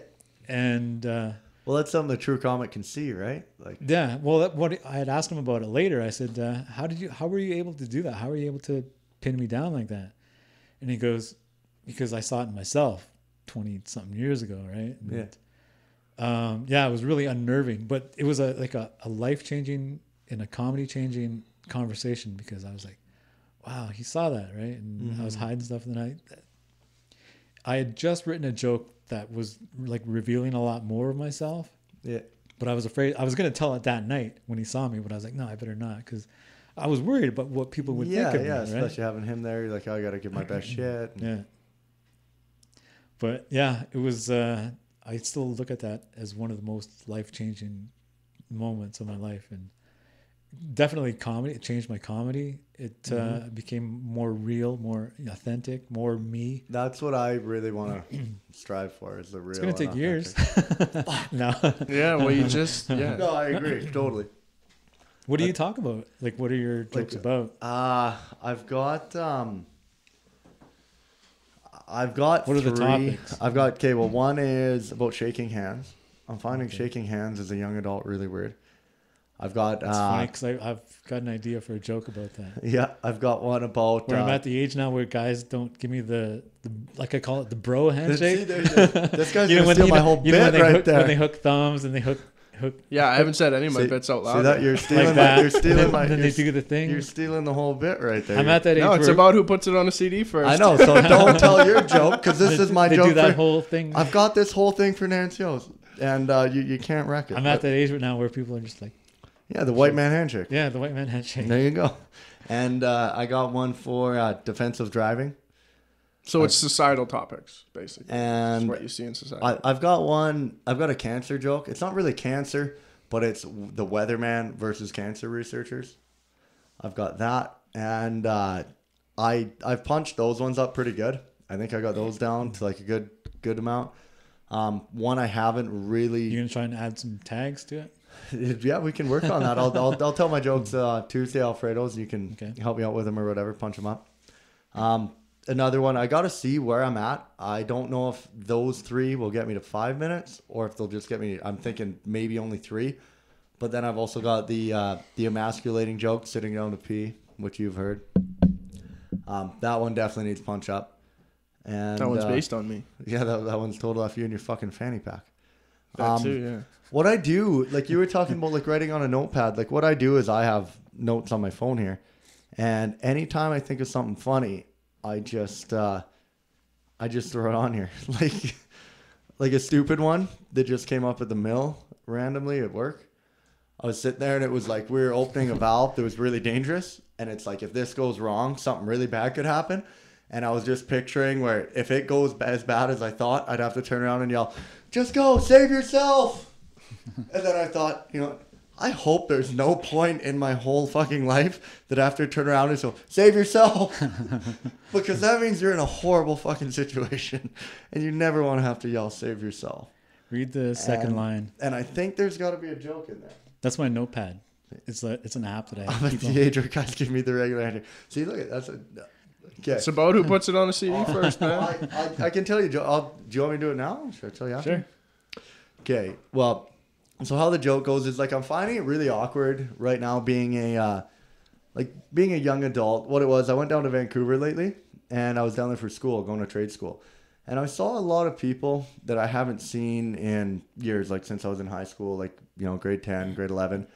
And when I went to go see these people again for the first time in about 10 years, now I'm a young adult, I picture myself as an adult, and I open up now with the white man handshake. I just put the hand out, go for the white man handshake. And Why do you call it that? the white man handshake? because I figure it, like the businessman. I just always picture two big fat white businessmen. Businessmen are white. Yeah. I go on and they're doing like the white man handshake. Nothing racial here. But I think the white man handshake, that's the one that gets laughs. Anyway, So you're going for the white man handshake, and these guys come in and they're doing like, they want to do like the hug, maybe hug, like slide and pound, bang it out. Yeah. And I was like, Jesus, fuck, like I don't know how to do any of this anymore. Like, the 21 Jump Street. Yeah. The original TV show handshake. So Richard Grieco. So there were Grieco's lady. There were three. Like I met three people in a row, and every time I went in for the white man handshake, they were coming in with some kind of crazy shit, and I was like, "Oh fuck, man! Like I am not cool anymore." Like, you know, like I thought I was cool. I'm just living in Prince George will do that to you. Yeah, so I'm just not a cool dude anymore. So I devoted it to myself, and I was like, you know what? Fuck it. Next person I go to shake hands with, I'm coming in. I'm doing a slide and pound, and this is what we're doing. So we run into buddy. I'm like, hey man, how's it been? I haven't seen you in a long time. I go in for the fucking cool handshake. Looks at me, looks at my hand, looks at me. What are you, fucking 15? Like, shake my hand like a goddamn man. Yeah, fuck, man. Like, I can't seem to win. Doesn't matter how I do this. So I'm going to be emceeing Alfredo's. Mm-hmm. That's the joke I'm going to open with. Fuck you. He's wrecking my white man handshake joke. So when you're up there, just tag it up a couple times, people and are it's like, didn't Brian just tell that joke? See, that's what my friends told me. They said, Alex, they just want you to come and do Alfredo's before Nancio's so they can steal your material and do your joke. Because you're a comedy savant. Yeah.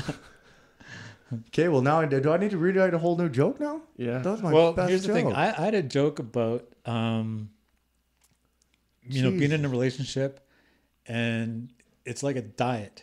You can you're allowed cheat days. Right? And so anyways, I never wrote it down anywhere. I never, you know, Facebook status update, never tweeted it. And I'm looking through Twitter. My buddy Andy's got that same joke, but you know, he worded it differently, but it's the exact same joke. Mm-hmm. I'm like, fuck. So I messaged him right away. I said, have you told this on stage? And he's like, no, it's just a tweet, right? I'm like, well, I have a joke exactly like that. I was like, what do we do now? Yeah. Right? And he's like, I don't know. I guess that's the most important thing, though, because apparently that's why Dan Cook got in trouble, because Louis said, hey, that's my stuff, stop doing it, and he didn't stop doing it. But the thing is, we came up with those independently. Right. Like, I never saw it. He never saw it, because I didn't write it down anywhere. Yeah. And it's no different. Me and you just met tonight. Yeah. And we both have the same fucking joke. So I guess, first of all, you have to see who's it. So now, what would be the bar? Now my 5 minutes are cut down to 3. I've done that on stage before, so it's mine now. I got a week and a half to come up with a whole new... No, it is what they said, though. The first one to put it on a CD. Right. But that's really... But that's what Leary used to do to Hicks. And Hicks would lose his shit about it. Because he's sitting around like, how can this guy do this? He's taking all my stuff, but nobody knew that it was Hicks stuff unless they'd seen him in a club. There's comics that say, if you've come up with the same joke as another comic, you've written a shitty joke. Mm-hmm. So... That cheat days joke is apparently a shitty joke. But it made me laugh when I thought about it, because I was telling a friend of mine, I was like, I got this idea for a joke, and I just told him the idea because I hadn't fleshed it out or anything, and he goes, and he laughed at it. I was like, oh, you think that's funny? I'm like, maybe I should work on it, right? Mm-hmm. But I've never worked it beyond that point. I've heard comedians say they go to their way never to listen to a comedian because they'll end up stealing all his stuff. Because once they hear it, they're like, "Oh, that's so good! I want to go in that style," and it would just totally.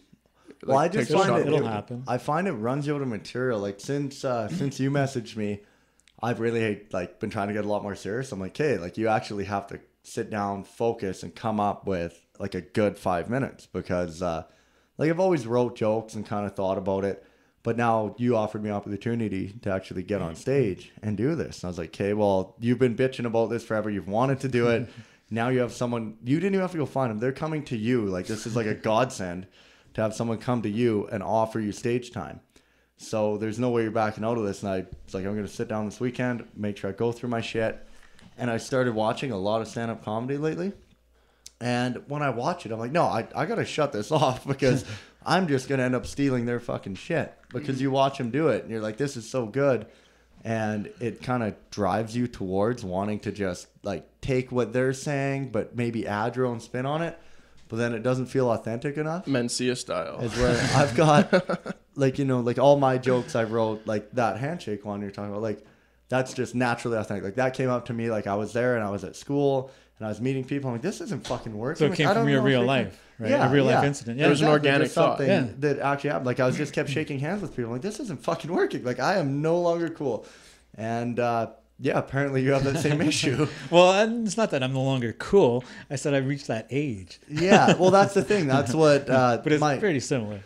Well, my a tag on maybe to that joke was like, I think this is all gonna end when I turn 40, because then everyone's just gonna be doing the white man handshake, Yeah. and I'm not gonna have to worry about this. But my whole joke is kind of that I'm at that transition age where like you're a young adult and there's a fair group of you now that are trying to act over mature like adults, where you just do the businessman handshake, and then there's still the group that are still like high school that are like, oh hey man, what's up bro, and like.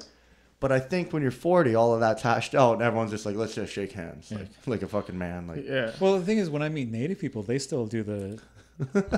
that's why the white man handshake thing Yeah. worked. But I didn't gear it more towards natives. I was always thinking like the blacks, because the blacks always seem to have Yeah. some kind of cool The shit. blacks. The blacks. Thanks for taking it all in stride. That's funny.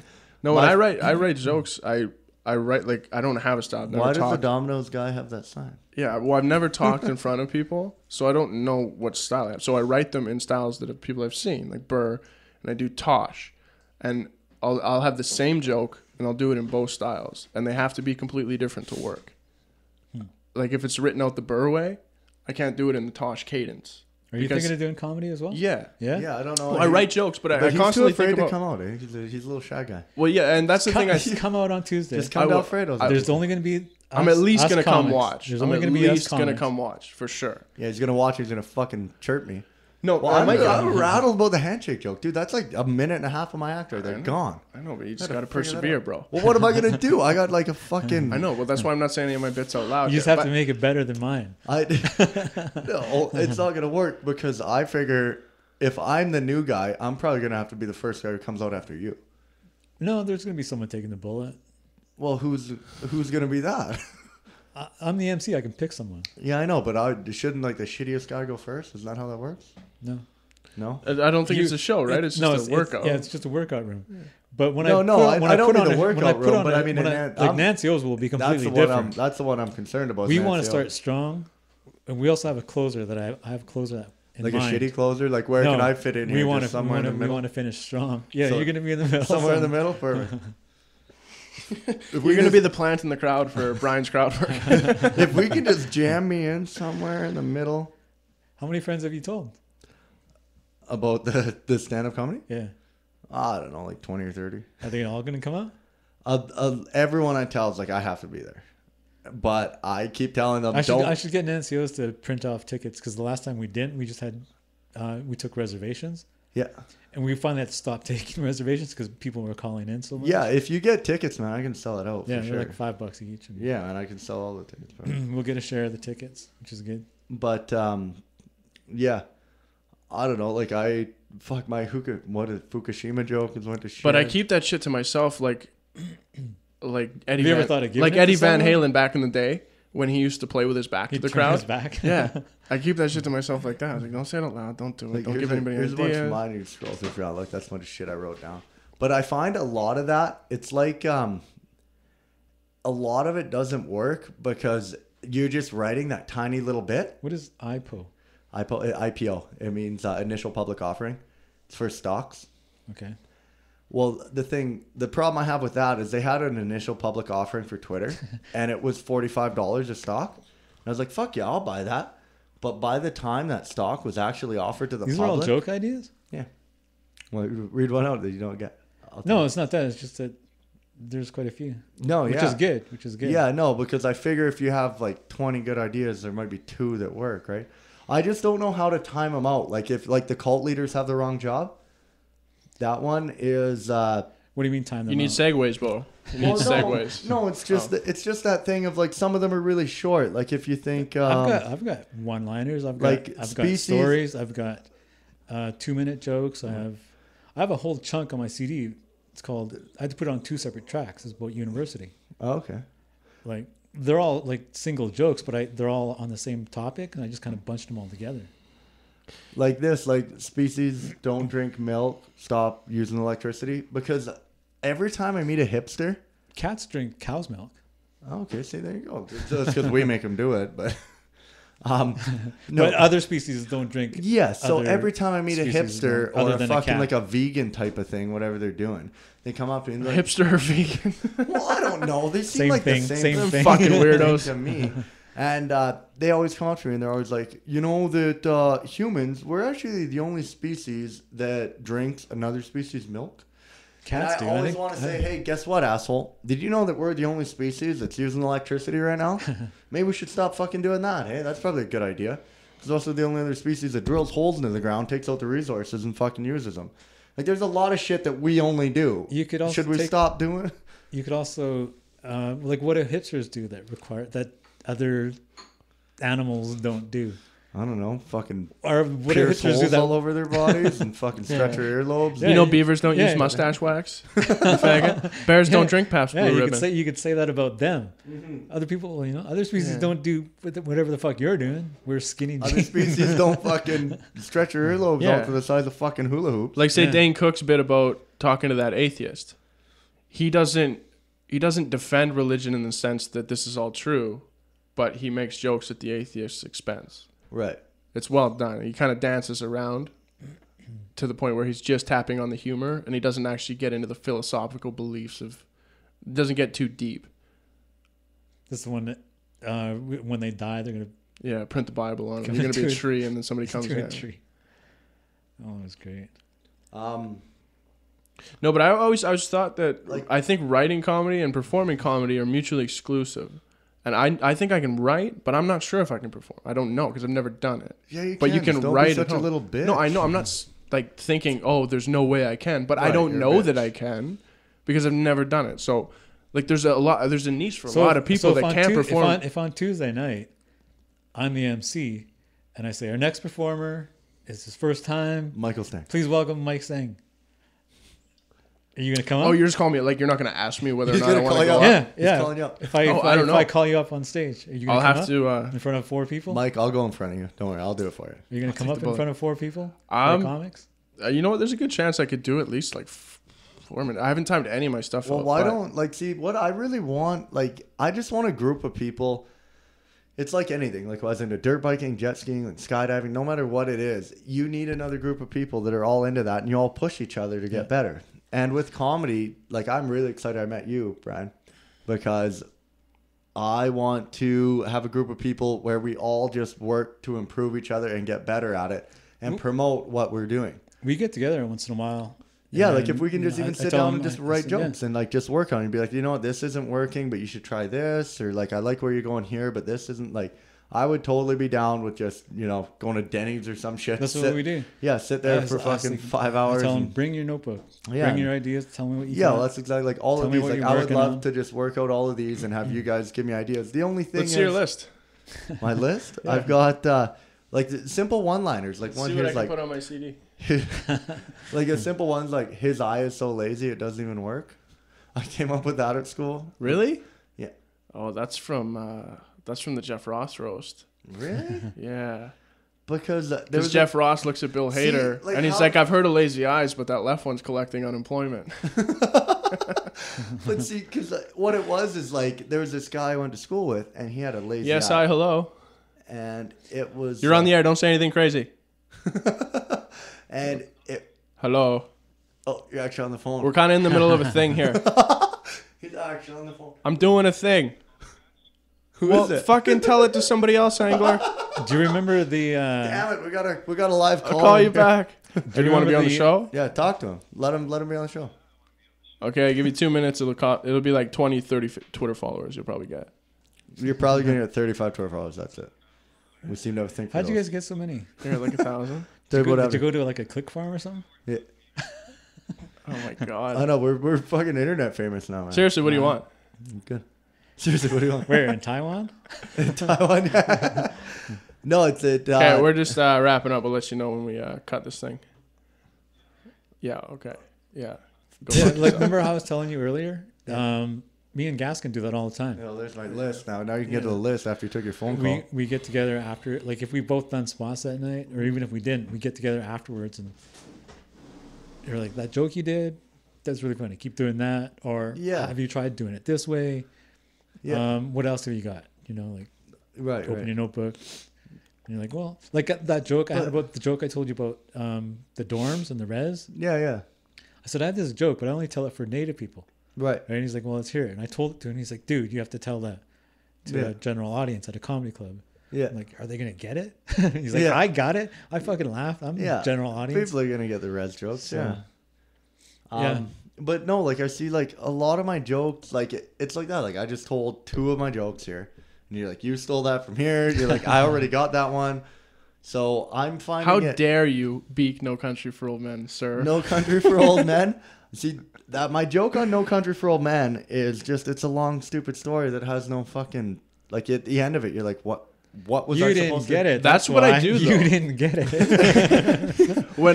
So you're like, what was I supposed to grab out of this? Like a guy found a bag of money. Oh, I thought you were talking about your bit. Like you have a whole story on it, but you're just talking. Like there's not enough punchlines. No, I do. I have You're a just saying bit, the movie but what was it is too I long have a and boring. brother-in-law, and my brother-in-law he starts out a story like this. He'll be like, so anyway, back when I was going to high school, I went to Kelly Road, by the way, and when I was there it was like 83, and I used to drive this 1983 green Ford pickup rambling. truck, and when we were driving that truck, we drove there. By the way, great truck, had great brakes, drove great, you know, always had a good gas mileage. We were going to the 7-Eleven, and I was wearing my new shoes at the time. I just picked them up. They were Adidas, and they came with red laces and blue laces. I didn't know which laces I wanted to wear, so I put one red lace in, one blue lace in, and we get to the store, and I fill my truck up, and I go in, I pay, and you know what? The whole time I forgot to get a pack of smokes.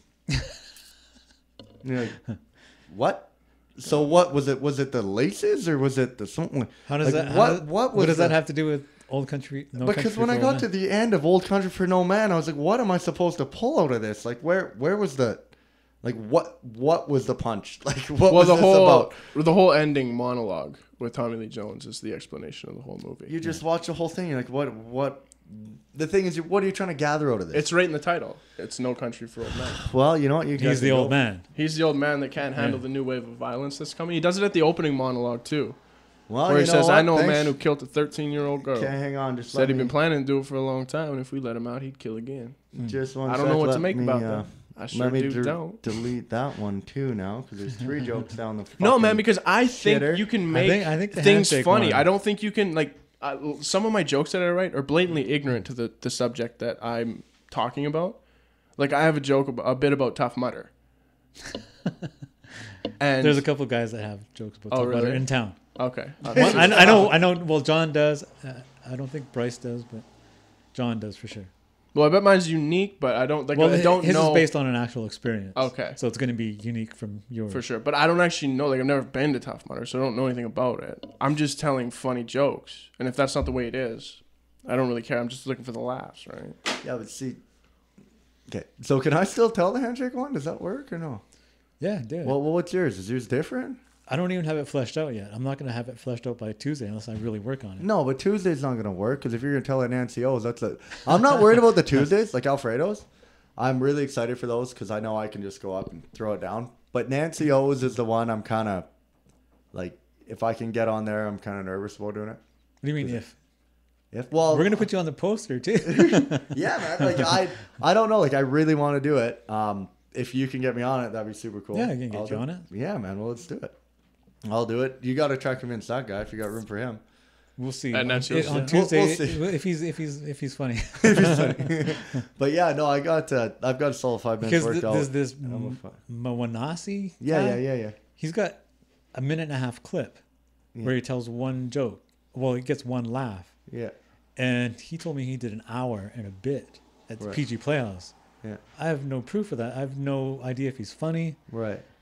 And he's going to be at the NCO show, but I said, Yeah. I want to see you first at Alfredo's. Yeah, I want yeah. to see if you're any good. No, but if you can, just save me 5 minutes. I'll do 5 minutes. Oh, yeah, If for you sure. can squeeze me in there, that'd be sweet. We'll get this guy working on some of his comedies. He's a real funny dude, just a little scared, you know. Well, I write a lot. I'm just trying to wonder how I'm going to perform all these things. It's totally different beast to me. Yeah, but me and you've been talking about this for so long. I know, And and I you want have to do all is these get on ideas. stage and do comedy. But I think you have to go up and fail You just until wanna- you really figure You out just how want to to I see was- how I do up there, and then if I do shitty, you can just be like, look, you ate shit. What are you doing? Well, if you do shit, I'll go out because I got nothing to lose. Paper bitch. Bill Burr was telling a story about I think it was on WTF, or it was another one. And Mark Meyer? It might have been Fitzsimmons, Fitz Radio, but he was talking about Fitzdog Radio. Yeah, he was with this guy at a warehouse, right? And they said that they had no social life. They'd go home after work, and they'd watch comedy, and they'd say to each other, "Yeah, I've been writing jokes, right? And I'm thinking about doing this, right?" And that's what convinced Bill to do it, right? Because they're like, we're funnier than these fucking people. On TV, Yeah. And so they finally went on and did it. And, that's how it gets started. Yeah. Well, that's the thing. I've listened to a lot of, like, beginning stand-up guys. I'm like, fuck, I can do that. And you're like, just go and do it. But I think the stage personas... Sorry, there I am doing a mic. See, I think I'm a little persona's too... huge. I must be too scared to go up. Because when I see those open micers, I'm like, there's no way I would climb on stage with that material, man. You got nothing. How did you ever walk up? What are you afraid of? I don't know what I'm afraid of. Well, obviously, it's looking Not like a getting fool, laughs. right? Your headphones. Right. Yeah, not getting laughs. Well, that's why Alfredo's is so perfect, because that's not going to... It's a very supportive environment. What you do with your headphones? There's, like I said, been times when it's just been us, Mm-hmm. right? And we're not going to fucking boo you off stage. Or, Yeah. We're going to... But with a smaller crowd, like, I would almost rather perform in front of a larger crowd. Because there's 4 of you, and the thing is, if I know all of you are comedians, I'm like, fuck, man. Well, I think you can go up expecting not to get a lot of laughs. But Like, the you're not thing going is- to Yeah, be you're right. not- You're we're just not- showing them what Unless you you're do. really funny, we will laugh. You're I showing know, them what but, you do. But I got 4 guys who are comedians, so I think if you're around Even if comedians, we don't get laughs, naturally, we afterwards we are going to tell you. That one was really funny. You know what? All I think it is I'm gonna have just to it's try a to be skinny funny. kid trying to go to the gym for the first time. You're not going to put 2 plates on the fucking bar, man. You're just not going to do it. You got to work your I way got a there. joke on that too, You about got emasculating. to start somewhere. Because is I the got that perfect- emasculating bit. We can throw you to the wolves and put you up at Nancy O's without No. Alfredo's. I'm really excited for the whole Alfredo thing. I think that'll be... It'd almost be kind of a relief knowing that you're not up there to get laughs. You're just up there to do your thing. Because just sorting through your list there, it got really fun to try to know where your mind's coming from on that sentence and then what I could do to contribute. Yeah, like that the sister punch up cunt story. Yeah. The one, like, deaf person dancing, I haven't worked on it at all. But I was in Quinnell. You just at think a it's party. funny? No, I was in Quinnell at a party. How do deaf people It was at our year-end hockey thing. We did our year-end banquet, gave out awards, thanked the Quinnell Kangaroos Was there and all the entertainment? staff. No, we just just presented drank? the awards. No, it's just dinner. We did dinner and had food and thanked everyone for supporting the team and gave out team awards and all this shit. And then after, the whole team went to the pub. And one of the guys' wives brought a girl Matter with of a her. 70-year-old man. No, she brought a girl with her, and the girl was deaf. So the girl was in the club, and she was just like, just dancing. Maybe she hears it in her head. And she's just dancing. And then you're like, she didn't change her dance from one song to the other. And it's like, there'd be even no music playing at the time, and she's still just going. And you're like, there's got to be something here. Like, that deaf chick, she's just moving. It has nothing to do with the sound. But I haven't worked on it at all. But I saw a deaf person dancing. There's got to be an easy joke in there There's something somewhere. there. There's something there. But I don't really know Do you what know it is. that Bill Burr performed for the Penguins, Pittsburgh Penguins? Oh, really? Yeah, they had like a charity golf tournament. They had an auction. They Yeah. had the banquet, and then Bill Burr performed. Yeah, that's awesome. And I was like, "Fuck, yeah, man, Bill. I want to get to that level." I think Bill's performing for. Bill's really started to get props, I think, lately. He deserves it. Yeah, no, big time, man. Bill's a really, really funny dude. Like, he does the Bill Burr Monday Morning Podcast, Yeah. and he carries an hour himself every Monday. Like we're 2 A lot hours. of it is rants. Yeah, but it's just about... That's the one thing I've been writing. Sorry to just come in and interrupt, but That's okay. Here we go, Michael Stang with the Michael Stang Experience. Go ahead, Mike. I write rants, and I constantly hear from comedians like, "Oh, when I started out, and I was like 25, and I was up there, and I just didn't realize the whole audience was looking at me like, we don't think you know anything about life. You can't go ranting on about society at 26, man. You don't know fuck all." And you're like, "Oh, maybe they're right." Like, you can't just sit up there and complain. Like, if you sit there and complain, it seems like oh, you might not know what you're talking about. I've Like, found you don't- complaining super unattractive lately. Yeah, but if it's Like funny if you enough, I meet think someone it works. and they just complain, well, it is, but at a point, like if you're getting like a first Bill Burr just impression of someone complains. He's got a ton of and they're grievances complaining, there. you're like, you're just In a the fucking podcast, down. or- No, in his stand-up, he's like, "Can you fucking believe this and that?" And Yeah, but that's it- what he it- does. But that's his it's- gig, and it's hilarious. Yeah. But I don't know if you can do that at like in your 20s. It's just something I'm aware of. Where it's like I don't know if people are gonna buy that shit. Like, oh, really? You've lived your life? Please tell us. Yeah. It's funny because a lot of the older comics, they look back on their stuff and they're like, what the fuck was I doing? Right. Yeah. Or, like even I look at my material that I retired and I'm like I stopped doing it because it wasn't even me anymore.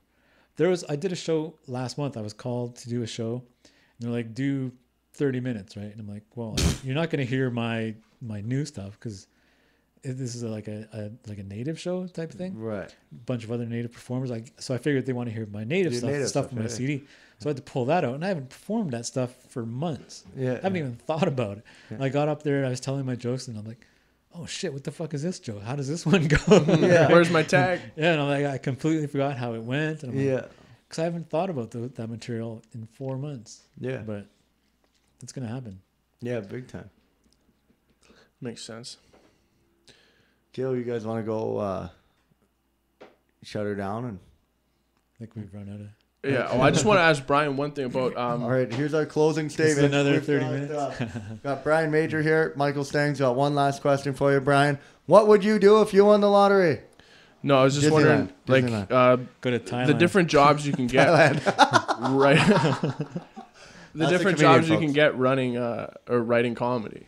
Like some guys are writers Yeah. and they can't perform their shit, but they write fanatically for like the Late Show and stuff like that. Well, or like, could you write a script or a sitcom? Like, Are you talking how does me that personally, Yeah. or- Like, do you think any of that translates from just doing a lot of stand up and all of a sudden you gain the tools to do these other things, or you have to focus on that? I don't want to do separately? anything else. Right. I feel I'm lucky enough. I found what I want to do. Mm-hmm. I only want to be a stand-up comedian. I don't want to do anything. I don't want to write a movie script. I don't. Okay, but what if you wrote for the Late Show? if I did, Yeah. Family Guy. Like, what if you were writing owner jokes for for Family someone Guy. else to go perform? Would you thrive just as? I would think. Would you thrive all the same? I would be thinking, you know what? I could be writing for myself, for my Right. stand-up. I don't want to do this. I want to write for myself. I want to Right. write for. What if my you were act. making crazy good money to do this? No. No. No. You're altruistic. man. I only want See, Stinger, not to- everything's to about be money, a, you to sick be a fuck. stand-up comedian. Because when I'm up there and I'm getting laughs, there's nothing else I'd rather be doing. That's what you're in it for, yeah. Yeah. No, making Yeah. people laugh, I found is it's something I'm really passionate about, because I found there was a certain time in my life where I was really upset, and I guess you'd say depressed. I find a lot of people don't want to talk about depression. I think it's a real thing. It's a real thing. But when you're I've depressed deciphered this. and when you look It's a at real it, thing. well, before when I heard of depression, I was like, no, you're just a crazy bitch who wants to be upset and wants everyone to feel bad for you. But that's not depression. But then I felt depressed, and I was like, this is real. Like, I just can't seem to get excited about anything. Like, nothing matters. Like, what is going on? Like, nothing seemed to matter. And you were just so depressed. And, but what I found is anytime, like, I was laughing, or if you could make someone else laugh, it didn't matter what was going on in their life at that time. They're behind on bills. They have debt. They're having relationship issues. They've lost someone really close to them. When they're laughing out loud like that for that moment, they are happy. Like, you are truly happy. If you're in a deep laugh, it doesn't matter what's happening in your life at that moment. You're happy for that moment. And getting to make people laugh is, it just made me so, like, it feel good. And it was awesome. Well, in the native, And that's my deep philosophical thing for the evening. well, in the native community, there's a comic, Don Bernstick. Yeah. His tagline, like when he advertises, is laughter is the best medicine. Yeah. Right. And, there's a lot of suffering and hardship, being native and all this other stuff. And so when I do a native show and have native people come up after me and they thank me for performing, and, it's because they need it, right? And it's such a strange thing. I'm like, why are you thanking me, right? Yeah. But I made them laugh for like 30 minutes or whatever, and Yeah. it feels good. Yeah, comedy shows they're my favorite thing to go to. Like a lot of people like rock concerts or like music, or comedy seems to be the one that really I'd pay my money to go see. Well, the thing is, especially like when I used to live in Vancouver, I'd ask people to come out to my shows, right? I'd be doing a spot at Yucks or whatever, and I'd make a Facebook event, invite all my Vancouver friends, and none of them would come out. Yeah. Finally, 2 people came out. Yeah. They watched like 8 or 9 comics and a headliner. And after the show, I was like, "What do you think?" Like, "Oh, that was so much fun. I had no idea." Right? I had no idea going to a comedy club, watching comedy would be so much fun. We sat here, we drank beers, we laughed, we watched all these comedians. Yeah. I'm like, well, yeah, I'm fucking knowing this. Why do you think I've been inviting you, for fuck's sake? What do you think comedy is? It's fucking fun. No one laughs if they're having a bad time. Yeah. Laughing is only associated with good things. Like, you don't laugh. Yeah. What if you could write jokes that you knew were not your style, but there was some sort of like insult comic or something totally different style? And you could. I've written jokes for other people, yeah, and I've given it to them because it just didn't fit in with my act. And right. Like, I've written jokes for Gaskin, and I see him perform. Like, hey, that's my joke. Right. And it feels good. Like, but you don't call them out like, "Hey, I wrote that." It's like something I tell other comedians, like, that joke that Gaskin did? Yeah. That's mine. Yeah, I wrote it, but I guess it's his. Like, well, he's doing it. That's it's no part different of his than set. we interviewed Kevin Bartini, and he said like he'll do punch up for comedians, but he won't tell you who he did it for. He's like, yeah, I know, I've helped these guys write jokes and this and that. And you go, who? He's like, I can't say, because he gets paid money to Which is weird. To do it's punch like, what up. Is this not ethical? Is this not okay? Is this not know, accepted? What are you doing here? Well, the thing is, when you get up on stage and you'll experience it, if you get up on stage and you make someone laugh, it's addicting. Yeah. And you want it, like, we're gonna go up on Tuesday. The next one's not for the following, like, right. 2 Tuesdays. Yeah, 2 Tuesdays. Yeah. And you're gonna be like, 2 weeks. Yeah. Fuck. Why can't it be tomorrow, right? Yeah. Because you're gonna want to do it again. Yeah. That's how fucking addicting it is. Yeah, for sure. Because I heard Kreischer admit right on Rogan's podcast that he hired Fitzsimmons to do punch up on his new special. Kreischer's a super cool dude, though, man. Kreischer's my favorite dude now. Oh, Bert Kreischer. Yeah, man. I got his book, Life of the Party. It is my favorite fucking... It's the best thing I've ever listened to. I don't want to listen to... I thought you were going to say it was your favorite book. I was going to rip you apart. Oh, yeah? Yeah, pal? Oh, yeah? Huge competition for that favorite book? Whoa! No, I don't want to listen to regular podcasts. I've been listening to that book over, like, multiple times before listening to a new podcast. He's funny, and it's just him telling stories about his life. And is there when you, like, say you're having a couple guys over, is there like a story you tell? Like, here's a story. Here's something that happened to me. Yeah, I do have stories, but it's not something you tell for laughs that doesn't even require setup. You just come up with it. You just, like if everyone's like swapping stories. Yeah, we do that after hockey. I've got one. We're always having beers after hockey in the parking lot and stuff. Have you ever thought of bringing those to the stage? I have, yeah. That's what I got the first time I went to jump my dirt bike story. I've got that, and I'm going to tell that if the crowd is not going good. Because that seems to be the way too. Because I think it's a simple setup, because the first time I went to jump my dirt bike, what it'll be is like if the crowd's not into it, I'm going to be like, wow, you guys are making me feel as confident as my buddies did the first time I went to jump my dirt bike. And what it was is I bought this dirt bike, and I'd owned it for about 3 days. I've never rode a dirt bike, never had one, and I bought like a 252 stroke, like a real badass, like racing machine. And I get out there, and we're at Demano Pits, and there was a gravel pile that a loader had just pushed over, so it made kind of a jump. Yeah. And then there's a gap to like a landing, about 15-foot gap. And I was like, you know what, fuck it, man, I should hit that. Like, that's a jump. But he's like, yeah, man, you're fine. Like, just go ahead and do it. And like, they've been riding dirt bikes for like 10 years. I'm like, well, why don't you guys do it? Like, no, we don't want to do it. How about you just do it? I was like, you know what? Fuck it. I'll do it. Fuck. And don't call me a bitch. And so I get my dirt bike. I ride it across the gravel pit. I am so bad at this point. I can't even turn my dirt bike around. So I physically have to get off of my dirt bike, and I'm fucking humping it around so that I just have a straight shot right to the fucking jump. So all I have to do is get on the bike, start it, go straight, and hit this jump. And I'm a little nervous, and I'm getting ready. I start the bike, and I'm going, and I go, and I'm like, go to let the clutch out, stall. Fuck, that sucks. Embarrassing. Start the bike back up. Rev it up. Stop.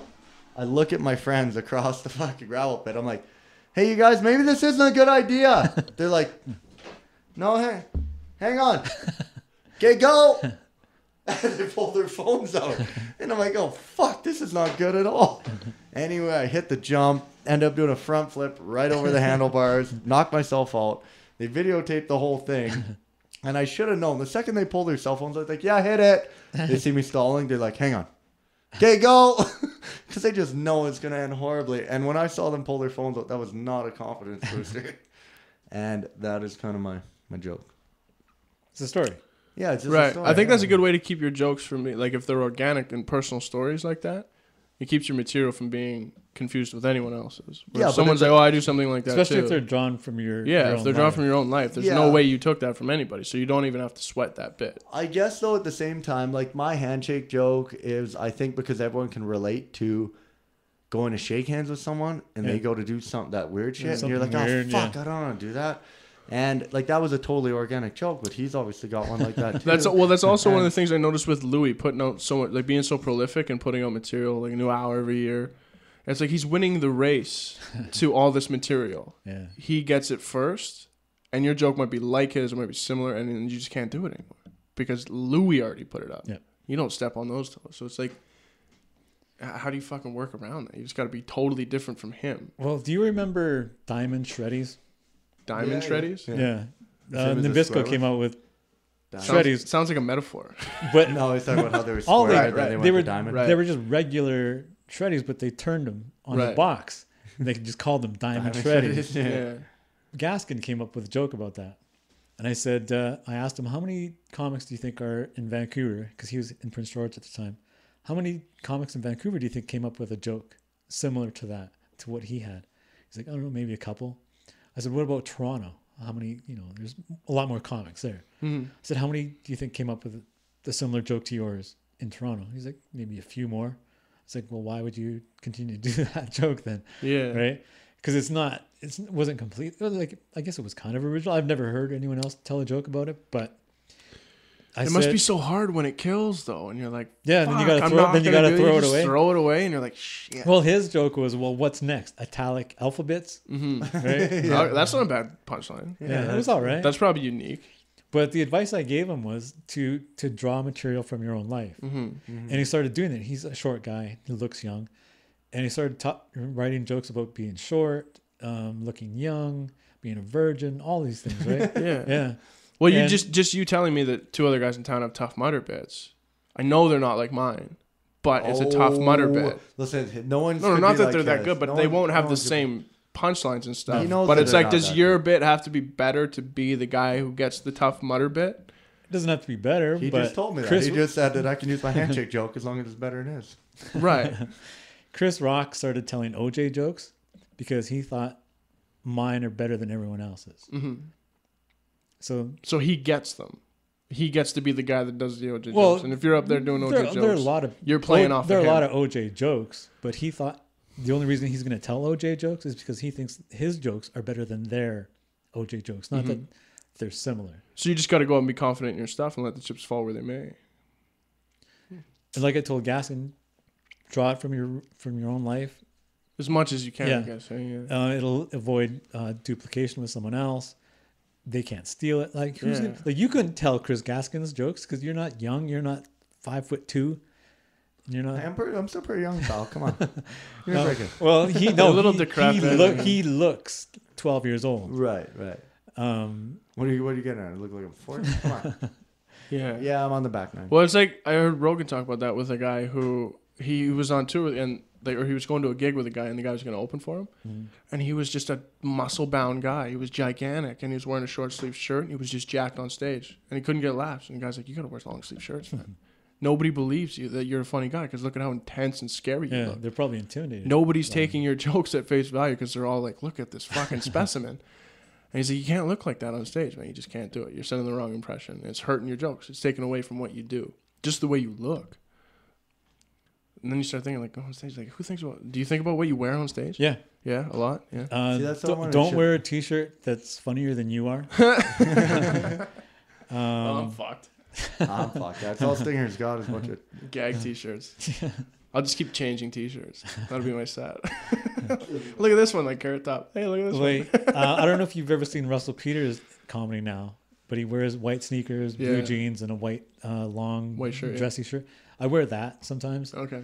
Lately, I've gotten into a lot of black, like just the long. Louis does that, hey? Always the black t-shirt. Yeah, I saw one. That's where what Gaskin does. Yeah, but you can see the special that Louis did where he didn't wear black, and you can see why he wears black. Yeah, he sweats like a fucking He pig. got fucking just a fucking. huge It looked pit. like he just got sprayed down with a fire hose all under his armpit. You're like, Louis, come on. But I think black is a Bad little bit shirt. slimming to the eye. Like you can still see the sweat, so it's not like he's trying to. I've hide already the thought sweat. what I'm gonna wear. I got a whole outfit I'm wearing. Should just be black, mostly white belt, but black. Gaskin wears Gonna wear the blazer with the black t-shirt, t-shirt. sleeves rolled up. Yeah, they'd be drinking a fucking Dewar's. So relax. Gaskin wears a black T-shirt because we went to see Rob Pugh. That's a guy you should look up, Rob Pugh. Toss me in a beer. And we went to see Rob We can Pugh, wait it. I think we're ending pretty quick. and he showed up at the club and he was wearing like a blue T-shirt. It had something on it, but when he came on stage, he was wearing like a plain black T-shirt, and I pointed that out to Gaskin. Soon after that, Gaskin started wearing a black T-shirt. So did I. Copycat league, bro. Yeah, and then look, we both looked up to him, right? Rob Pugh, and we did a show at UNBC, and I said, "Is that what you're wearing?" And he's like, "Yeah." He's like, "Well, I've got a black T-shirt too." He's like, "I'll put my fucking." He had like a. All right, I'll put my button-up fucking shirt dress on. back on. Right. That's funny. Okay, well, yeah, it's been 2.5 hours. I think this is Cool. close to topping our. Is this our longest? Most likely. Well, we did You got to one- keep coming back and doing the podcast. We did Cool. one. This They is said fun. I've actually wanted to do one of my own. I've had an idea for a podcast for a while. Well, we'll rent the studio. What's your man. shtick? Never rent it. What's your idea? It's for comedians. Mhm. It's called. I'm going to call it "Why Is This a Thing?" Okay. Yeah. Where I make these videos. It's you can find them by searching. Okay, let's just let's wrap it up. You can tell us what's Okay. after. Well, he's promoting his show. Oh, Oh, sorry. you- This okay. this I isn't a real make thing. I make these videos. Yeah. Uh, Sorry. Sit there. One of them you can find. It's called Comedy Words of Wisdom, something like that. Yeah. The other one is More Words of Wisdom, something about. And I listen to podcasts and Right. I take little quotes from Louis, from Patrice, from Schimmel, Robert Schimmel. He's now since passed. Right. And I cut them and make a video out of it. Oh, okay. And what I want to do with the podcast is expand on the videos, like why I chose them, because Right. Patrice answers the They question. kind of explain what they're about. Yeah. Yeah, like fully, like kind of flesh them out. Yeah. Because Patrice, one of my favorite quotes from him is he was asked the question, "What are you trying to do here? What are you trying to accomplish?" He goes, "That's a great question." It was on I forget what. Opie and podcast. Anthony? Unleashed, I think. Oh, okay. And he goes, "That's a great question." He goes, "I'm not trying to make money." But he said, "What I'm trying to do is I'm trying to be righteous." And he goes, "Not in like any religious sort of way." He goes, "I'm just trying to be, true to myself, where I can wake up in the morning, or go to bed at night and say, this is how I truly felt." And he fucking was, man. Yeah. He And was. That's all he was trying to do. And because I look up to him so much, that's what I try to do now. He was the only guy I ever heard say and took seriously. He said on live shows all over, "I should be way more famous than I am." Yeah. He said it all out. He knew Well, that he turned down he things. was also a famous bridge burner as well. Oh yeah. So Yeah. Well, he didn't like the system. He didn't like the culture of show business. He didn't agree with. he any walked of it. away from the office. and he definitely walked because he away. didn't want to from a hop lot. on a flight, Yeah. a cross country flight. Yeah, But- weird. But yeah, you're right. Righteous to a degree. Yeah. Whatever his definition of it Being was. true He to was doing. yourselves, Yeah, he was being doing true what to he thought he yourself. should be doing. So he's got like that 1 minute clip that I may put into a video, but I'd like to play that little clip and then just Elaborate on it. expand. Yeah, elaborate, expand on it, and just give my thoughts and a few. Well, other fuck. clips. Let's do it here, man. We can use this studio and we'll just Yeah, man. set up for episodes of doing your thing Yeah, and our dude. thing. And You help us get some stage put 'em time up. here, and we'll help you get a podcast going. put it up We, on Brian Majore or it thebloodysavage.com. It was a lot of learning, making a website and learning how to get it on iTunes. Like, getting on iTunes is a huge thing. Don't worry, If this you- guy's got it all figured out. If your He's started. podcast is on iTunes, we can get you on Stitcher Radio. This is your red band right here. He'll run your goddamn show. I think that's why I like Red Band so much, because this guy's just a smart jackass like Rogan, and I'm just a dumb guy who's funny. Well, a few Red years He's not a dumb guy who's funny. There's a reason Rogan and Red Band hang out. They might not seem like, but Red Band runs the whole goddamn thing. He knows how to do all this. I almost had a death squad thing going on when I was living in Vancouver. There was Gaskin, who was Little Esther. Then there's this guy named Donovan Patrick Mahoney. He was like a really tech guy. Like he's up on the latest things. He was the Red Band. Right. I, of course, was Rogan. Yeah. And then there was Cliff Paul, who since passed. He was fucking Joey. Oh, really? He was the funniest guy I've ever met. But he was a great stand-up comedian. He had some great bits, but he was funniest when we were driving to the gigs. That's when he would start telling stories about his crazy life, and he's lived a crazy fucking life. There are times where I'm, tears were running down my face because the stories he had were so funny. Yeah. And it's like Diaz's rant on ranch dressing. I've never seen You Rogan. should see the Micro Homes one. I've never seen. Yeah, that one too. That one's Because the you're getting best. paid, motherfucker. You're getting paid, I've never seen bitch. Rogan. He's the only guy that makes Rogan like stop breathing. Yeah. And you're like, oh wow, he does really laugh out loud. Like even as a comedian, there's certain guys that make you laugh so loud, and so hard. No wonder you keep. That's them what around. Cliff Paul was like. Yeah. I mean, I can tell you a story off air, unless you want to hear it now. No, we'll do it off air. We're gonna All right, wrap this all thing right, up. Yeah. Oops. So go to thebloodysavage.com. Check out. what Follow is me it? on Twitter. At the Bloody At the Savage. Bloody At the Bloody Savage. Savage. Brian Is that what it Majore. was? Buy his album. This is available for download. On We'll- Available for cdbaby.com. download. We'll cut out with some illegal music that'll get us off iTunes. We don't give a fuck. Ooh, singer. All right, suckers. Take care of each other. Okay, thanks for having me, Brian. Thanks for having me.